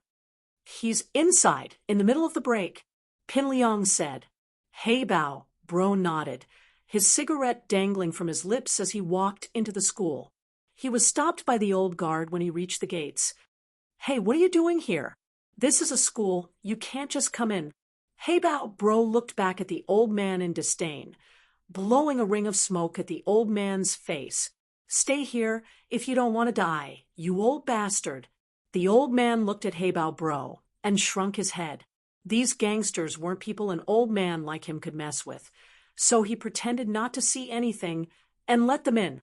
The school was in the middle of a break anyway, and the teachers would kick them out if they saw them. The whole school was in the middle of a break when 6 extremely discordant figures walked in from the school gates. 3 of them were all right with Pin Liang, Naipeo, and Xiaofu looking more like students, but Heibao Bro and the others behind them didn't look like good people at all. Heibao Bro walked in without a care in the world, not caring about the looks people gave him. Where? Heibao Bro asked. Over there. That's our class.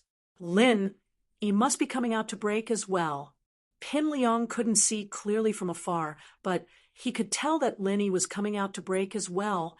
"Boss, it's Pinliang's group. They've brought help." Kong Xiaobo Bro spotted them right away because they were too obvious a target. Linny had already spotted Pinliang's group before Kong Xiaobo could even speak. After all, they were in the middle of the school, and the whole school could see them. It wasn't long before Pinliang and Heibao Bro arrived at the front of the 12th grade's class 5, and Pinliang immediately spotted Lin Yi at the back of the class. Pinliang pointed at Lin Yi before turning to Heibao Bro. "That's him. The one at the back of the line. The one in the uniform." Heibao Bro nodded and quickly walked over to Lin Yi. From afar, Lin Yi looked like a normal guy, tall and skinny. He didn't look like a fighter at all, and Heibao Bro was quite puzzled. Was a guy like that really worth fighting? Did he really need to do it himself?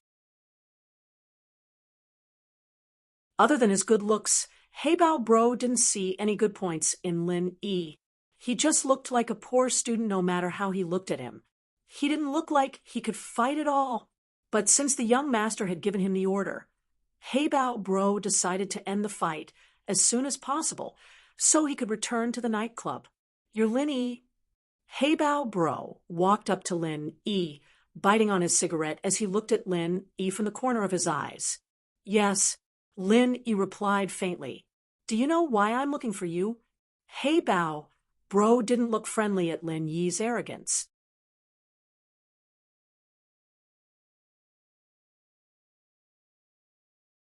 Chapter 53. It was a sensational fight. Part 2. Fuck. You're pretty fucking cocky. Huh? Heibao Bro was infuriated by the tone Lin Yi was talking to him. He reached out to grab Lin Yi by the collar. Lin Yi reached out with his left hand and grabbed Heibao Bro's right hand, using his right hand to pinch Heibao's cheeks. With a flick of his hand, the cigarette in his mouth was sent flying into his mouth. Ouch. Heibao Bro howled as the cigarette went down his throat, burning a huge blister. Lin Yi's left hand pushed the panicking Heibao Bro to the side. Heibao Bro's mouth was wide open as he fanned himself with his hands, panting like a puppy with its tongue out to cool down. So Ruoming lay in a school hospital for half a day, getting massaged before finally waking up. After putting a Band-Aid on his nose, he was helped out by his subordinates. Even then, his head was still ringing. "What the fuck? Which class is that kid from?" Zhou Ruoming said hatefully. "Find him.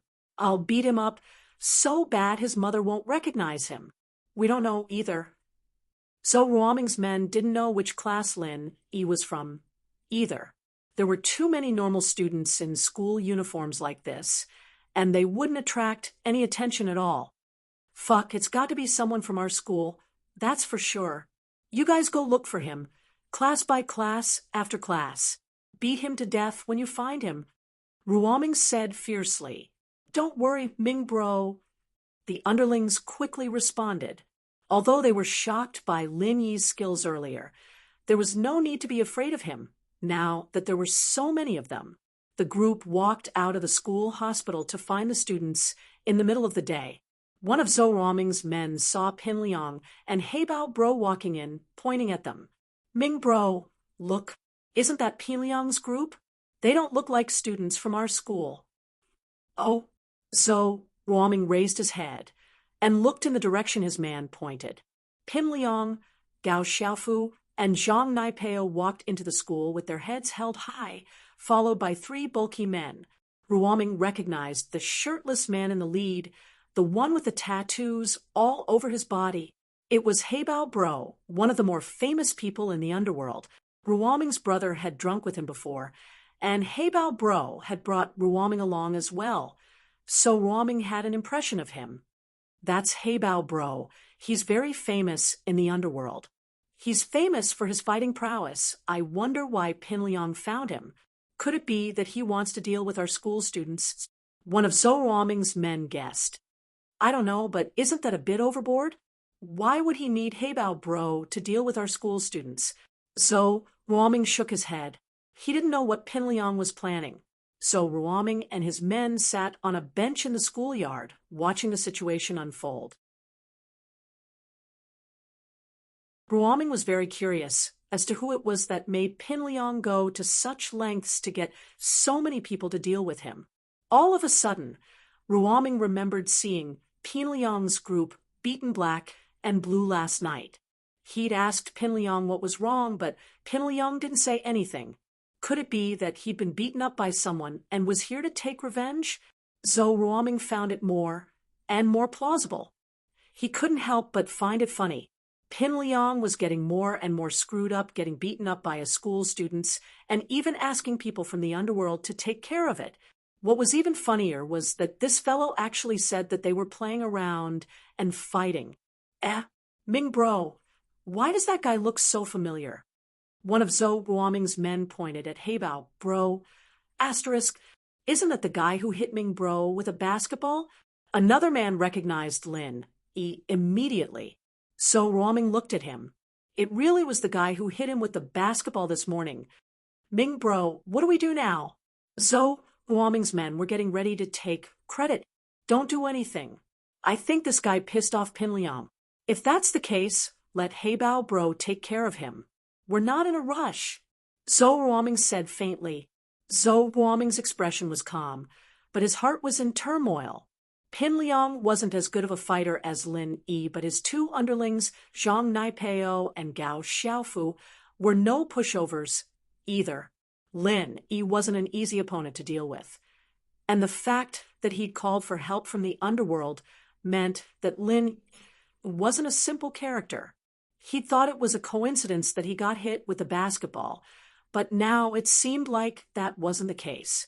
If Lin Yi didn't have a few tricks up his sleeve, there was no way he'd get Heibao bro involved. As a result, Zhou Ruoming wasn't in a hurry to cause trouble for Lin Yi. With Heibao bro around, he'd let Heibao bro take care of the kid first. What happened next, however, stunned Zhou Ruoming and the others. Before they could figure out what was going on, they saw Heibao bro howling and stomping on the ground, covering his mouth. Heibao bro had never been taken advantage of like this before. He'd fallen for a student's trick. His lungs were about to explode, and he ignored the pain in his throat as he swung his fist at Lin Yi with bloodshot eyes. Lin Yi could tell that Heibao bro was one of those men who trained in horizontal kung fu. Lin Yi wasn't afraid of him, though. Even old Lin would hit him with a metal rod, let alone his fists. Lin Yi, however, didn't want to show off too much in school. After all, getting hit by a fist like that and still being fine was bound to attract attention.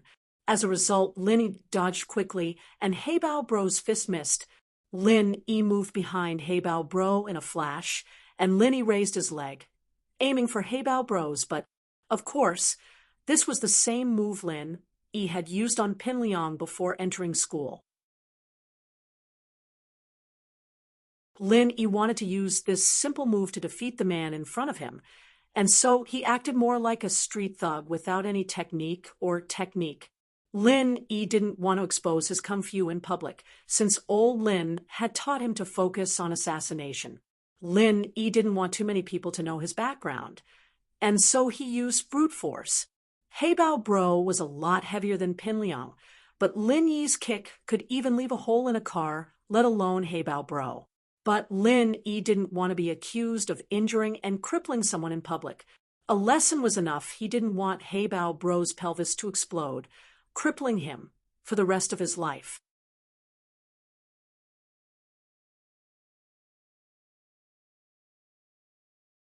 Chapter 54. It was a sensational fight.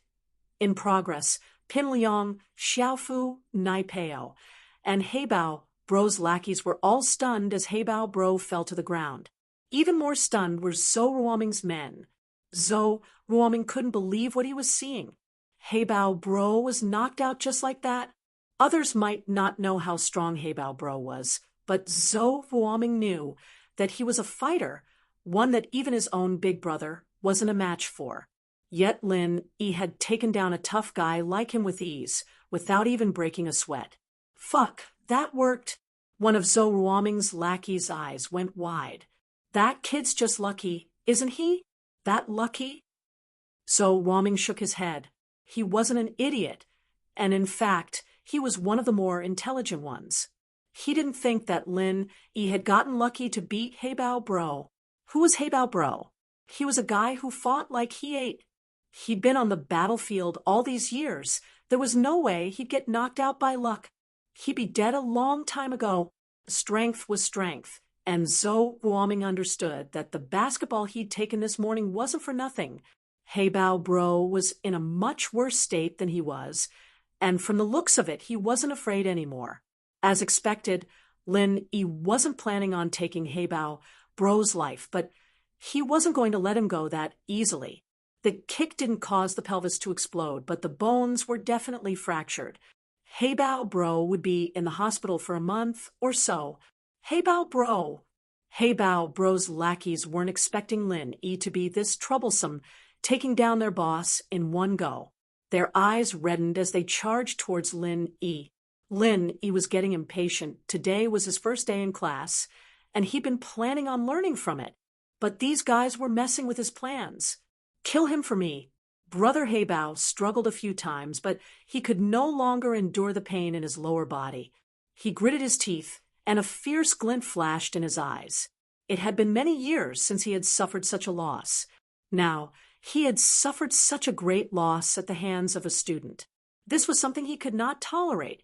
Today, it was either you die or I live. If he allowed Lin Yi to continue being so carefree, then Brother Black Panther, wouldn't be able to mingle anymore. Brother Heibao's hysteria finally enraged Lin Yi. He didn't want to do anything to Brother Heibao, but this guy didn't know what was good for him, and even wanted to kill him. Lin Yi frowned and stepped on Brother Heibao's cheek. Crack! Brother Heibao screamed as his jaw shifted. Lin Yi's action scared the hell out of Brother Heibao's two underlings. These two were Brother Heibao's newly recruited subordinates. They hadn't participated in any fights before. Today, Brother Heibao brought them here to broaden their horizons and boost their courage. After all, beating up a defenseless student was the only way to cultivate the thrill of violence in these two men. But now, the situation was the exact opposite. The one who was beaten to a pulp was indeed Brother Heibao. This was a godlike existence in the eyes of these two underlings. Lin Yi's violence made the two men's legs go soft, so being a gangster was not easy. There was always the danger of being crippled. It was not as glorious as they had imagined. Today, a student could beat Brother Heibao to a pulp. Tomorrow, he would meet someone even more ruthless. The two men didn't dare to think about it. At this moment, the two men had the intention to retreat. They were afraid that Lin Yi would vent his anger on them, so they subconsciously shrank back. CK your mother. No one will live today. Brother Heibao suddenly stretched out his right hand and pulled out a pitch-black counterfeit handgun from his pocket. He pointed it at Lin Yi.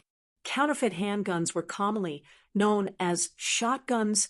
They were handguns that were not processed by a regular arsenal. They were processed by some small black workshops and sold in the black market. Their accuracy and safety were much worse than regular handguns. However, they were still very popular among the gangsters. After all, with such a gun on their body, they could take it out at a critical moment. Who would dare to act rashly without thinking?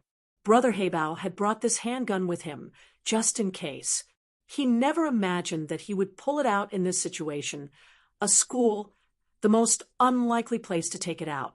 The conflict on Lin Yi's side had already attracted the school's attention, and a couple of the PE teachers were planning to kick Heibao Bro's group out of the school. After all, assaulting a student in broad daylight under the eyes of the teachers was a disrespect to the teachers, especially the tall and burly PE teachers. They were eager to give it a try. What the hell is going on? Wang Jifeng, who had rushed to the scene, saw the teachers talking amongst themselves and hurried over to ask, Mr. Wang, I think it's 12th grade class 5's Pinliang. He brought a few thugs to the school to wreak havoc. Zhang Xiaohua from the sports team said. He was in charge of 12th grade class 5, so he knew Pin Liang. Zhang Xiaohua hated this rich second generation who didn't study and only knew how to fight and wreak havoc every day, but there was nothing he could do about it. Now that he was able to snitch on Pin Liang in front of Jifeng, he felt great. Pin Liang. Wang Jifeng frowned as he raised his head to look at the group of gangsters not far away. Just then, the situation changed. Heibao Bro was kicked to the ground by Lin Yi, and his head fell to the ground. Wang Jifeng, too, saw the person who kicked Heibao Bro. His mouth twitched. Why was this guy here? At first, Wang Jifeng thought that Lin Yi was quite polite. He might have been introduced by the shareholder Pengzhan, but he didn't look like a rich kid at all. He was wearing a clean school uniform, and he gave off a sunny vibe. But now, the truth was that he couldn't afford to offend Lin Yi. Putting aside the fact that he had Pengzhan backing him up, he'd be in big trouble if Lin Yi were to leak the information out of Pengzhan's mouth. You guys from the PE team, go take a look. Don't hurt our students. Wang Jifeng ordered the PE teachers, his words containing his own meaning. You can do whatever you want to the members of the society, but you have to protect the students of your own school.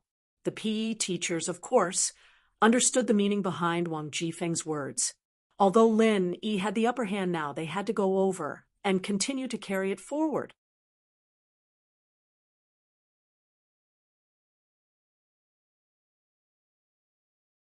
Chapter 55. It was a sensational fight. Part 2. Guns. They're armed. Zhang Xiaohua pointed at Heibao Bro in shock. After hearing Zhang Xiaohua's words, the other teachers also looked at brother Heibao. Wasn't that right? Heibao Bro had a gun in his hand, and he was pointing it at Lin Yi. Don't go. Call the police. Wang Jifeng immediately felt that things were not looking good. This was no longer something that the school could control. He did not expect brother Heibao and the others to dare pull out a gun in the school grounds. If things turned out to be a disaster, it was not something that a mere dean like him could handle. The principal would probably be implicated as well. What Lin Yi didn't expect was for Heibao Bro to pull out his gun in desperation, not only refusing to back down. Aren't you King Cocky, you bastard? You cocky bastard? Look at what I've got in my hand. You've never seen this before, have you? Heibao Bro was hurting all over, but he was enjoying the feeling of looking down on others. Isn't it just a gun? Lin Yi said faintly as he looked at Heibao Bro. Heibao Bro's lungs were about to explode at Lin Yi's words. What did he mean? Isn't it just a gun? Did he think that gun was a toy? Heibao Bro was pissed off. He knew that Lin Yi would be dead as soon as he moved his hand, but he liked seeing Lin Yi piss his pants in fear even more. That's right, it's a gun. Die, kid. Heibao Bro's eyes were filled with hatred and violence. Bang! The sound of a gunshot pierced through the air above the school grounds, and all the teachers and students were stunned. They hadn't expected someone to open fire in the school grounds. And the ones who were the most nervous were the 6. Meng Yao gripped Yushu's hand tightly, her palms already soaked in sweat. Her heart skipped a beat the moment Heibao Bro pulled out his gun, as if she'd lost her bearings. In the bank, when Lin Yi stood up to face the muzzle, she didn't feel this way. But now, this feeling was unusually strong. She didn't want to admit it, but she couldn't help but pray that Lin Yi would be fine. Yushu, on the other hand, was panicking. Everything that was happening was completely out of her imagination. She didn't think that Zhong Pingliang would do something so extreme, sending people to kill Lin Yi. Pinliang didn't expect Heibao Bro to pull out a gun in school. At the end of the day, he was still a student, and all he wanted was to teach Lin Yi a lesson not to kill Lin Yi. Heibao Bro had shot Lin Yi in front of everyone, and he couldn't get away with it. Kong Xiaobo looked at Lin Yi worriedly as well, but his legs didn't listen to him as he stared at the muzzle of the gun. He wanted to say something, but his legs didn't listen to him anymore. He couldn't take a step forward. Of course, Jifeng was the most worried. He never would have thought that Pyongyang's men would be this cocky, using guns in school grounds and even firing a gun. Heibao Bro let out a heart-wrenching wail. All the fingers on his right hand were gone, and only half of his palm was left. It was a ghastly sight. The gun had exploded. Of course, this wasn't a coincidence. No matter how bad a counterfeit gun was, it wouldn't explode that easily. But before Heibao Bro could fire, Lin Yi stepped on the gun's barrel, changing its shape. But it all happened in the blink of an eye, and even Heibao Bro didn't notice it. He didn't even look at the gun after it was stepped on by Lin Yi. He raised his hand and fired at Lin Yi. That wasn't the end. Lin Yi decided to go all the way and stomped on Heibao Bro's other hand and legs.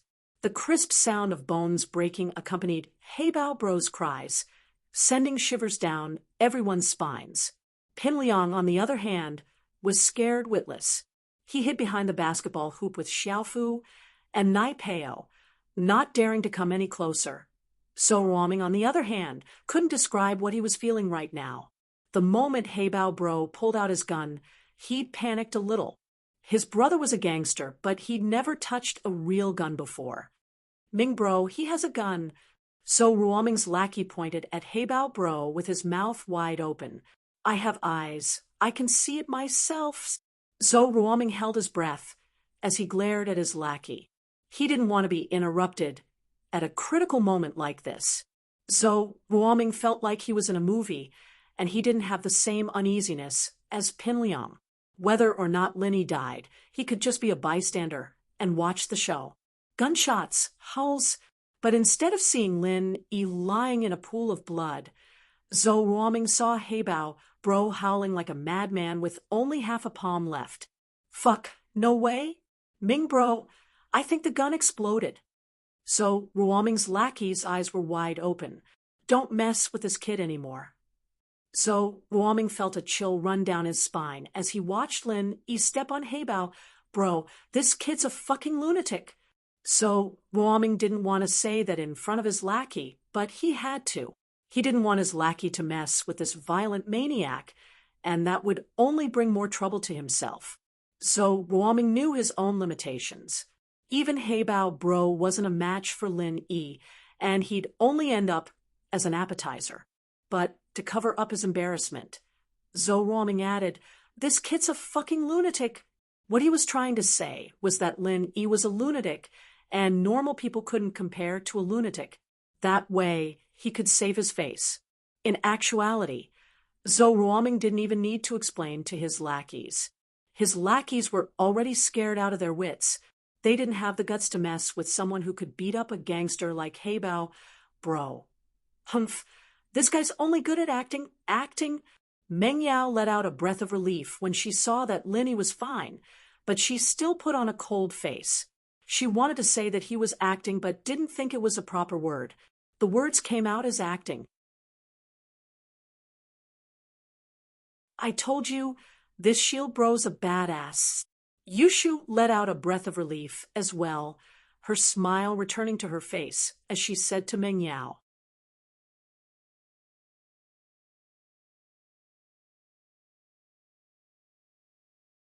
Chapter 56.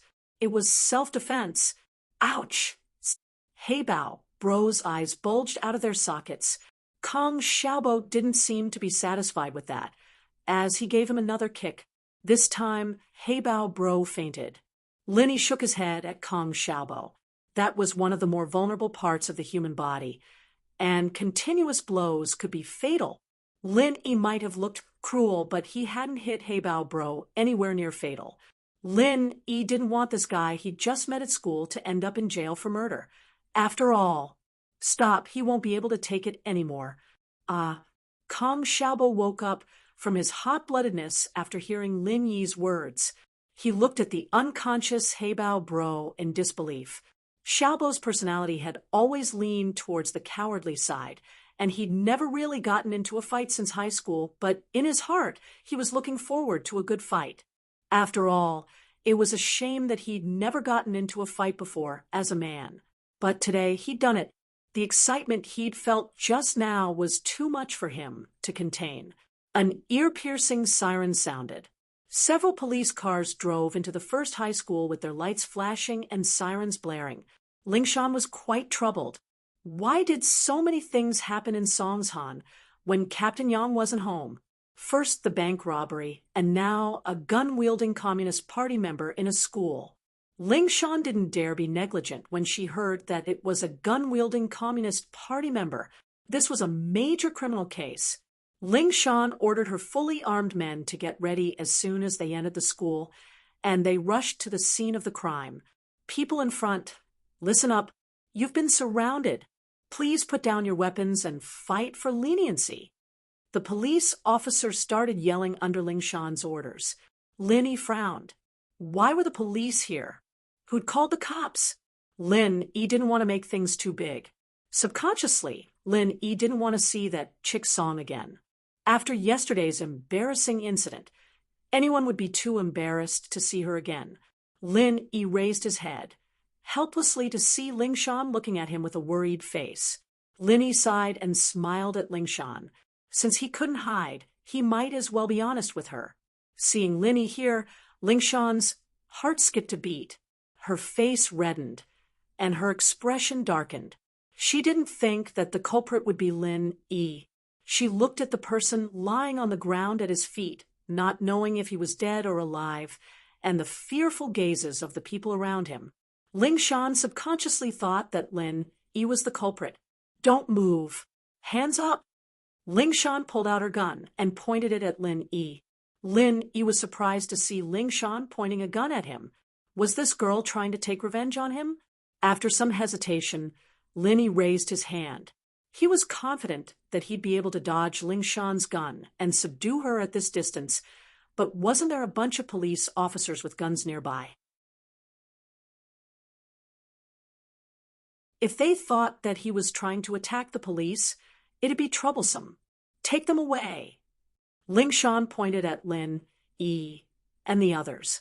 Police Auntie Lin was defending himself. These are the people looking for trouble. Kong Xiaobo panicked when he saw that the police were going to take Lin away. He didn't care about the black muzzles anymore. He wanted to run up and explain. Lingshan wasn't expecting someone to speak up for Lin in a situation like this, but the word self-defense reminded her of yesterday's scene. That was a profound language. Two completely different words, but the same pronunciation. Lingshan's eyes lit up, and so Lingshan's face turned cold again. We'll investigate the real situation. Take them away. Lin smiled gratefully at Kong Xiaobo. He said softly, this girl has a grudge against me. She's trying to mess with me. It's fine. Kong Xiaobo paused. He didn't think that Lin would have a grudge against Lingshan.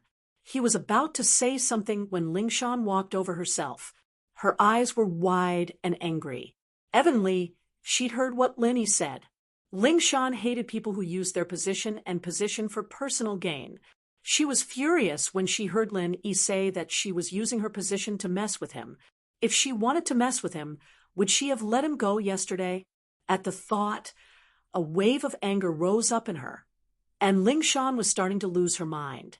She grabbed Lin Yi's shoulder and said coldly, "What are you mumbling about? Are you colluding with me? We'll talk when we get to the police station." Lin Yi curled his lips at Kong Xiaobo. "See, it's just like I said. This girl is obviously here for me." Lingshan really wanted to kick Lin Yi's ass, but she held it in. She didn't want to lose her job because of Lin Yi. At that moment, Wang Jifeng rushed over, sweating profusely. The principal, Ding Binggong, came with him. He was in his office planning the school's bright future. This year, the board of directors had allocated a large sum of money to the school. Ding Binggong planned to use this money to upgrade the school's facilities and apply for the National Model High School selection. Ding Binggong was quite capable. Otherwise, he wouldn't have been able to become the principal of a school like this. The board of directors valued ability, and everything else was secondary. If the school didn't develop, then he'd step down. As a result, the school's rapid development couldn't be separated from Ding Bing Gong's efforts. The sound of an explosion passed through the window. Ding Bing Gong couldn't help but frown. Didn't he say it many times? Setting off firecrackers in school was forbidden. Ding Bing Gong sighed. The rich kids in school had always been a thorn in his side. It was fine if they didn't study, but if they didn't disturb others, then Ding Bing Gong would thank the heavens and earth. But a while ago, there was an incident of students setting off firecrackers in school.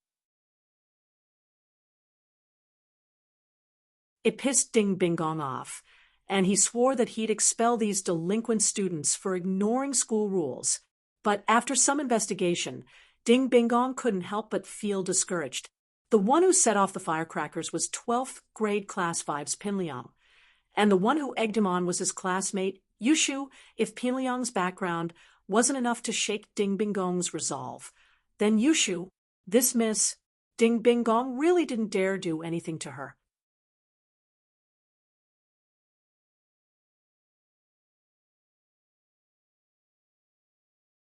Chapter 57.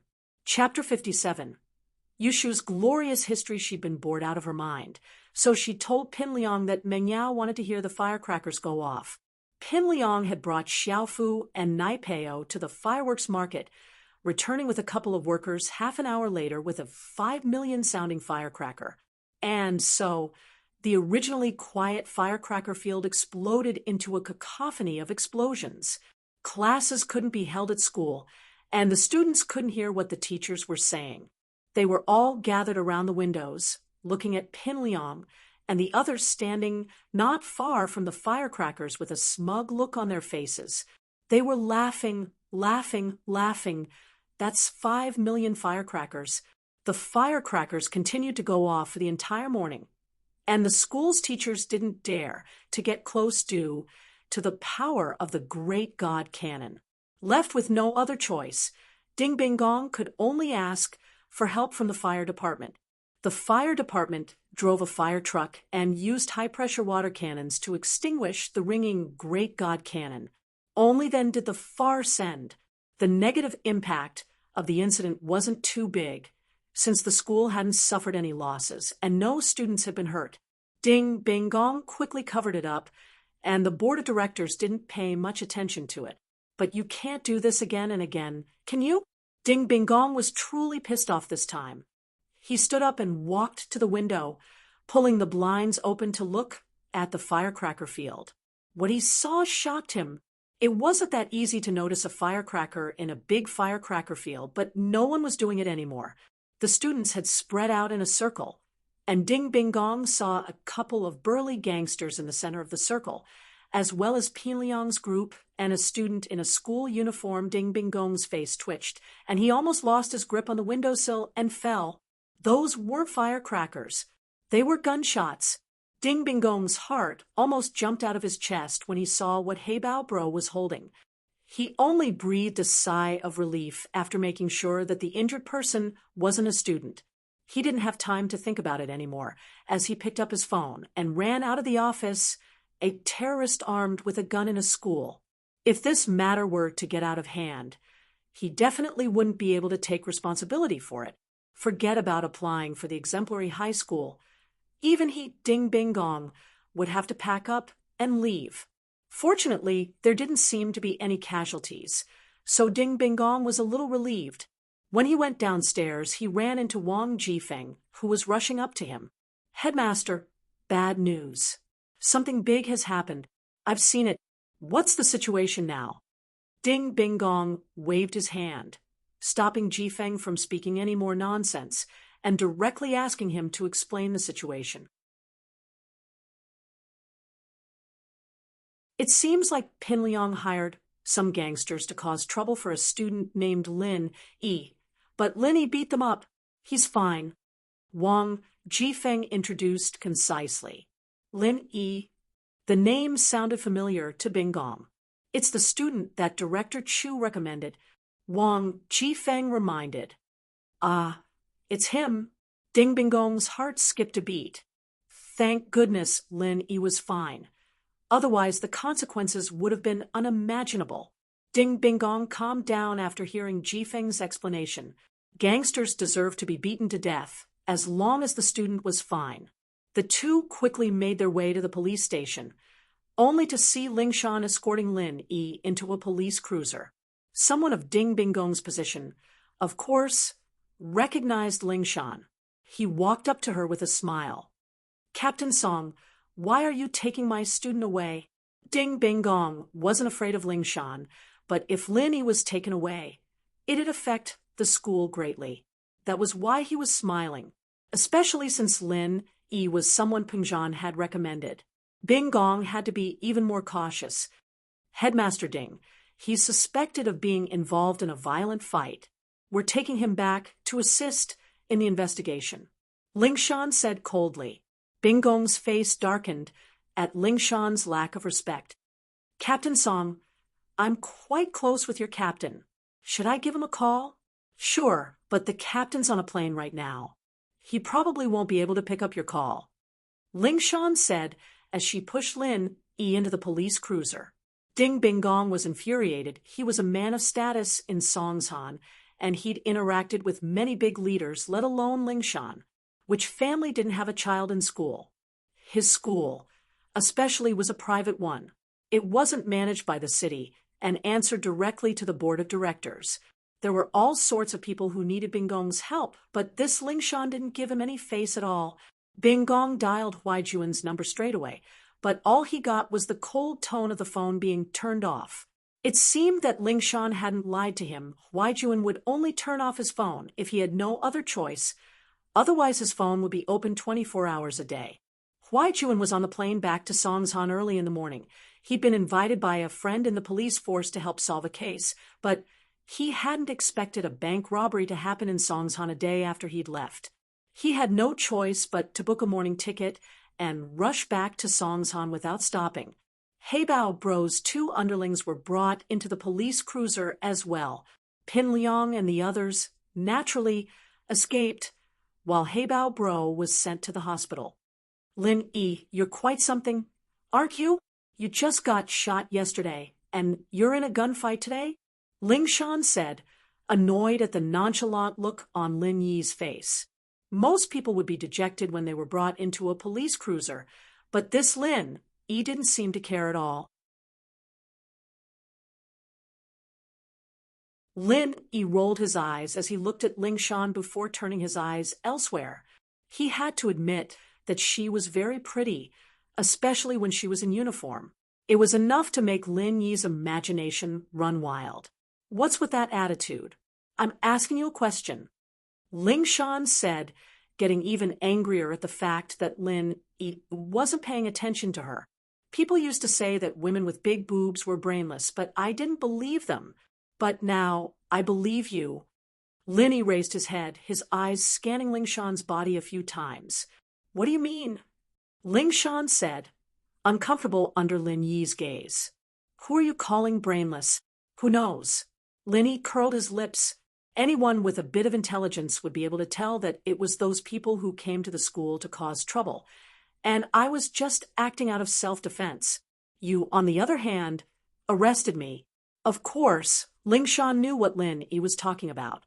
But no matter what, Lin Yi had heavily injured that Heibao Bro, and it was unknown whether he was still alive or not. It wasn't wrong of her to ask Lin Yi for an investigation.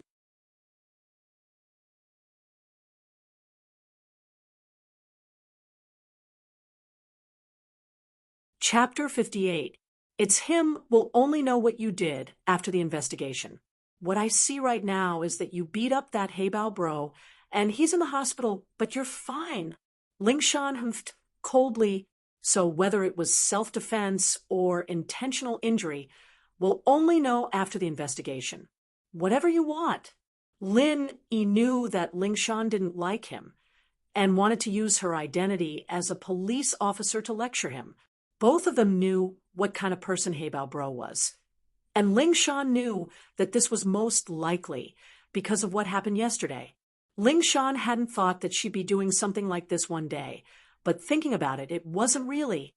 At the very least, it was a fact that Lin Yi had injured Heibao Bro, and it wasn't wrong for her to lecture him. The police car was the type that had a front and rear compartment, and only Lin Yi and Lingshan were in the back. The driver couldn't hear their conversation from the front, and that was why Lin Yi was more open with his words, even daring to say things like big boobs and no brains. Lin Yi turned his head away and ignored her, and Lingshan felt bored as well. Fortunately, her phone rang at that moment, and Lingshan picked it up. "Song, it's Yang Huaijuan." Huaijuan's voice sounded from the other side. "Captain Yang, you're back in Songshan?" Lingshan let out a sigh of relief when she received Huaijuan's call. She hadn't found a single clue on the bank robbery case after an entire night of interrogations, and her heart was burning with anxiety. Now that Huaijuan was back, she could finally relax. "Yeah, I just got back. I'm on my way back to the station. Are you all right?" Huaijuan asked. Heibao Bro, a member of the Communist Party, went to Songshan's first school with a gun. "I just want to deal with it," Lingshan reported honestly. "What? Heibao Bro went to school with a gun?" Huaijuan jumped in fright at the news. Not expecting so many things to happen in Songshan in just a day. Not much, but Heibao Bro was heavily injured by a student, and he's in the hospital. "I've brought the student back to the police station for further investigation." Lingshan couldn't help but glare at Lin Yi. "All right, we'll talk about it when I get back," Huaijuan said with a sigh of relief. The police car roared all the way to the Songshan police station, and Lingshan personally escorted Lin Yi out of the car. The other two underlings of Heibao Bro were escorted out by other officers. At the same time, another police car drove into the yard, and Lingshan's eyes lit up when she saw the license plate. It was Captain Yang Huaijuan's car. As expected, a tall, tanned man jumped out of the car and walked quickly towards the police office. It was Yang Huaijuan, the captain of the city's criminal investigation team. Lin Yi saw Huaijuan at the same time Lingshan saw him. Why was it him? Lin Yi's pupils shrunk, and he quickly lowered his head. "Captain Yang."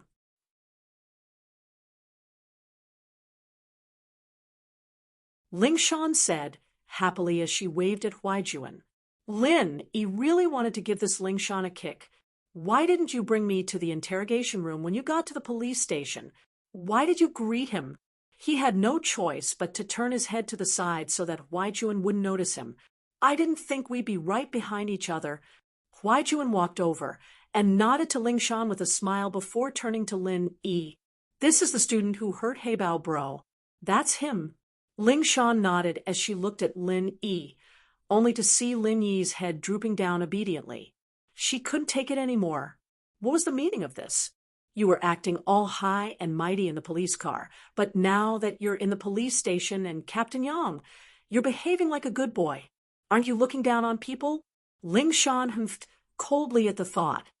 "Lin Yi, what are you doing? Raise your head and let Captain Yang look at you." "Song, you don't seem to be in a good mood."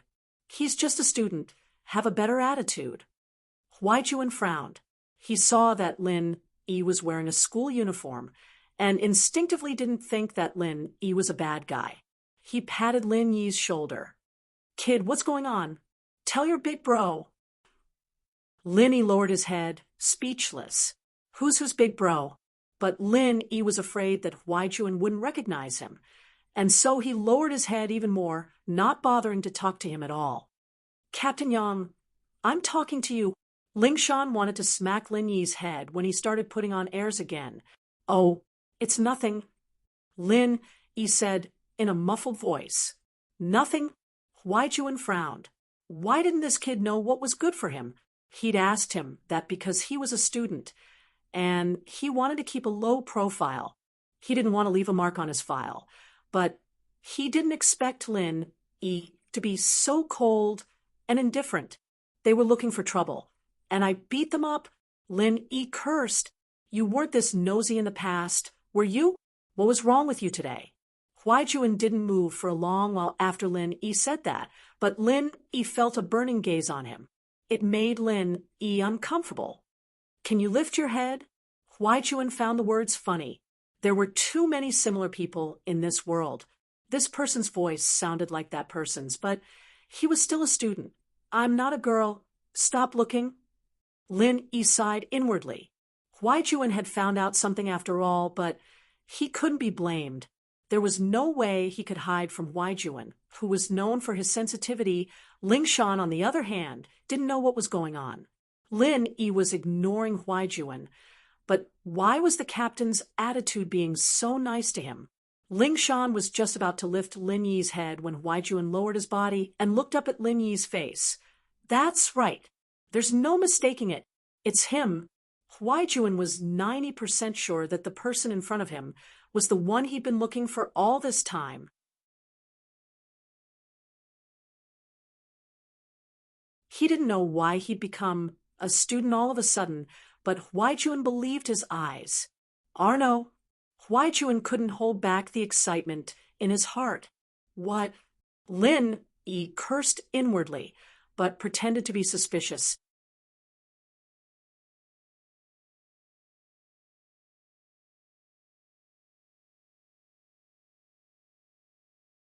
Chapter 59.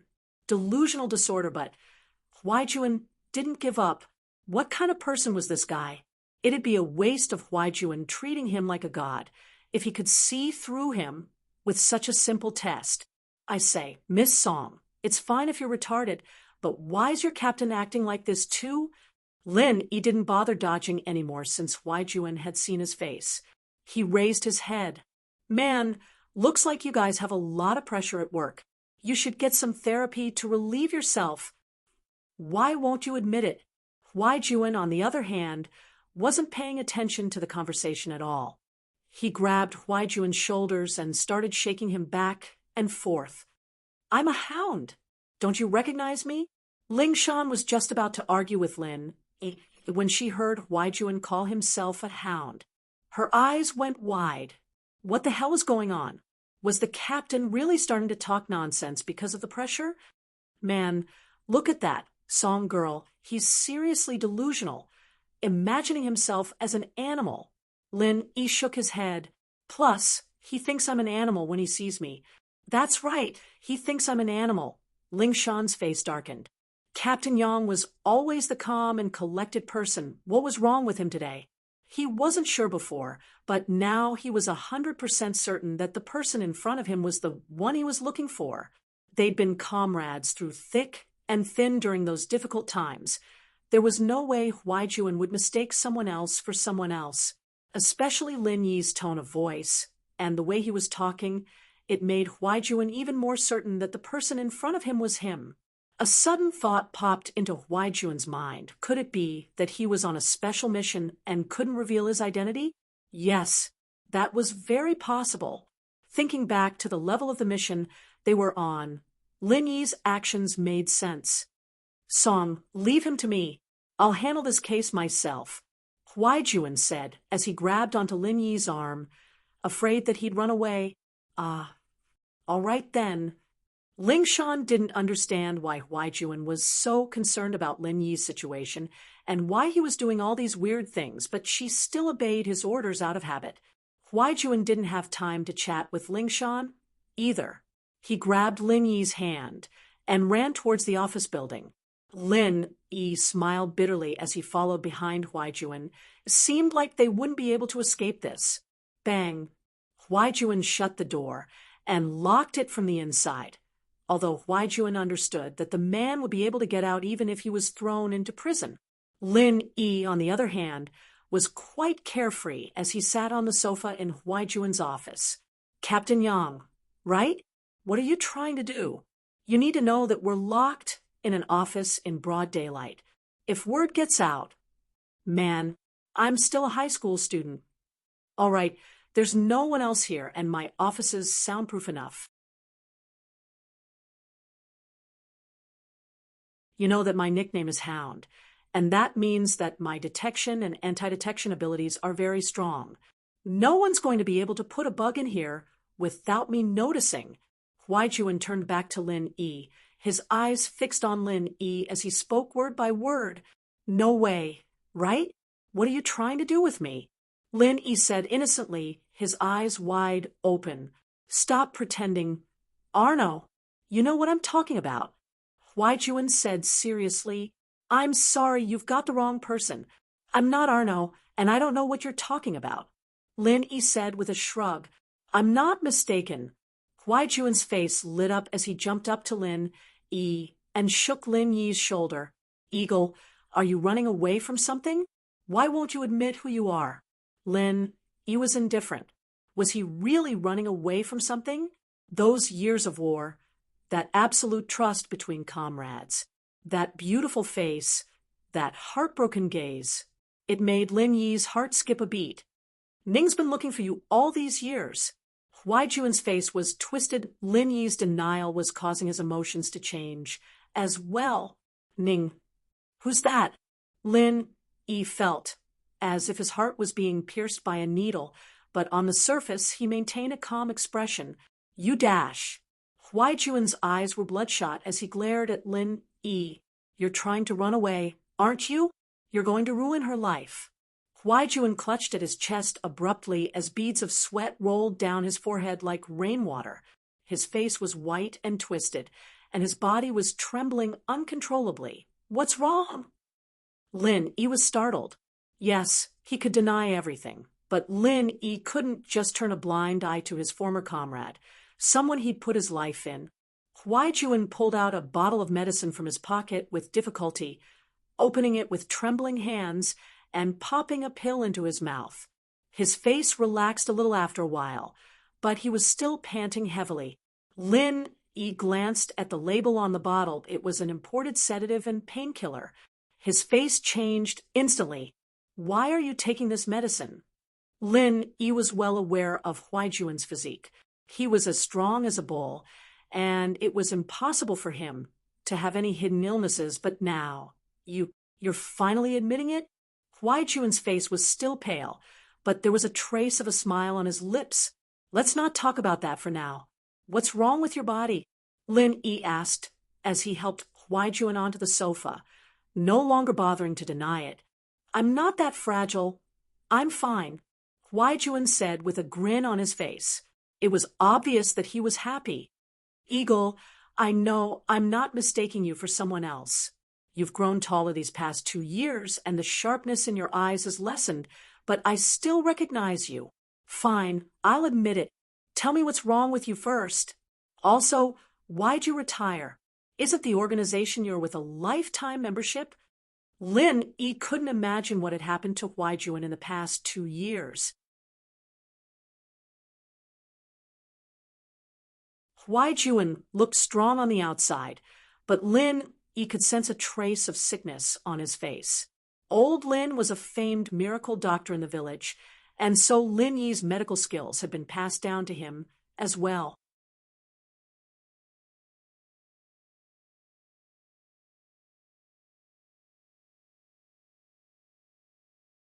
Chapter 60. Don't call me Eagle injured? How'd you get injured? Lin Yi asked. I got a new mission after we came back from North Africa, and it was to track down an international drug trafficker. I didn't expect them to have a master in their midst, and I got injured. Huai smiled bitterly at this point. I guess I was lucky, though. They thought I was dead when they saw me fall down, but Armadillo and the others. Armadillo? What's wrong with him? Lin Yi's heart skipped a beat. Armadillo sacrificed himself. Huai said, a little dejected. What? Lin Yi's face turned into a terrifying, grim armadillo. That little guy who always had that bright smile on his face. Who would have thought that a comrade who'd fought alongside him 2 years ago would die just like that? Huai could empathize with Lin Yi's emotion. Armadillo was Lin Yi's comrade, and Huai comrade as well. Huai couldn't help but cry when he heard the news of Armadillo's death. Maybe he's still alive. Huai said, worried that Lin Yi would be sad. You didn't find his body? A glimmer of hope flashed across Lin Yi's eyes. Armadillo was a smart fella, and it was possible that he could have escaped death. His body was thrown into the furnace by the drug dealers. I didn't know about it until later. Huai sighed. I was in so much pain when I woke up that I couldn't care less about anything else. I found a place to hide and lost consciousness after that until someone rescued me. Fuck his ancestors. Lin E slammed his fist on the coffee table in front of him, and Lin E smashed it into a pile of sawdust. Huaijuan clicked his tongue inwardly, as expected of an eagle. He was still as fierce as ever. Huaijuan knew that he wouldn't be able to do something like that himself. I'm sorry, I was too heavily injured, and I couldn't check on my comrades, Huaijuan said, guilt filling his heart every time he thought about it. It's not your fault. Lin Yi shook his head. He knew that Huaijuan would only be courting death if he went up there. Are your injuries serious? Full of injuries. I retired after half a year of recuperation. Huaijuan sighed. Western medicine calls it sequela. Eastern medicine calls it broken meridians. You can't be agitated, and you can't engage in high-intensity work for a long period of time. Moreover, you have to use medication to maintain it. Lin Yi put the pangolin thing to the back of his mind and turned to Huaijuan. Give me your hand. What are you doing? Huaijuan asked curiously, but extended his hand anyway. Let me feel your pulse. Lin Yi said, as he placed his hand on Huaijuan's wrist, his expression solemn. You can feel my pulse? No way. I thought you were good at killing, but you know how to save people? Huaijuan stared at Lin Yi, a little surprised. This was his comrade in arms in a storm of bullets. There's a lot you don't know, Lin Yi said with a smile. What? You don't trust me? Don't trust me? Huaijuan's eyes widened. Of course I trust you. I could have left my back to you on the battlefield. Don't make it sound so mushy, Lin Yi said jokingly, but his heart was getting heavier and heavier.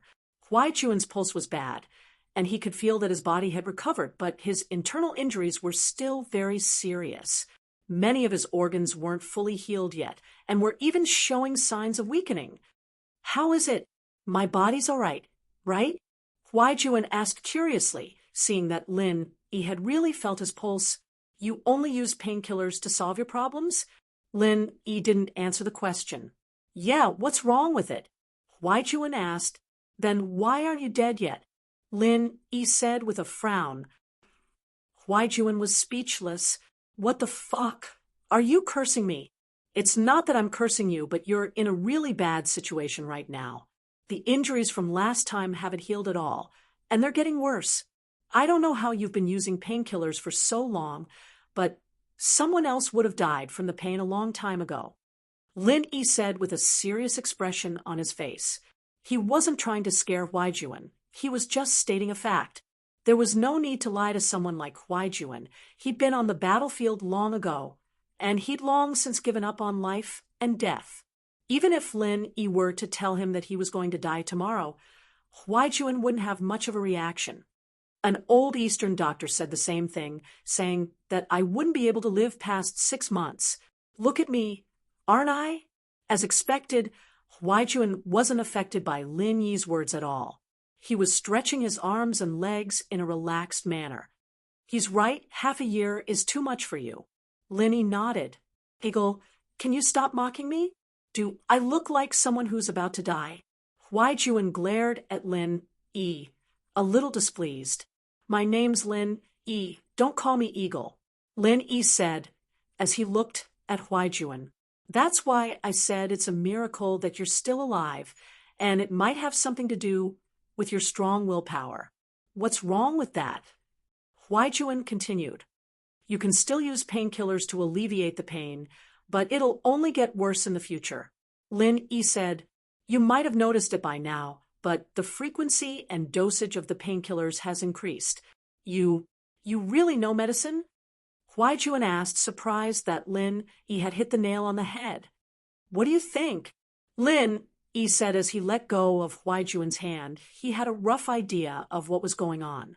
Huaijuan's situation was very complicated. There was a saying that all medicines had some side effects, and every herb would damage the body's organs to a certain degree.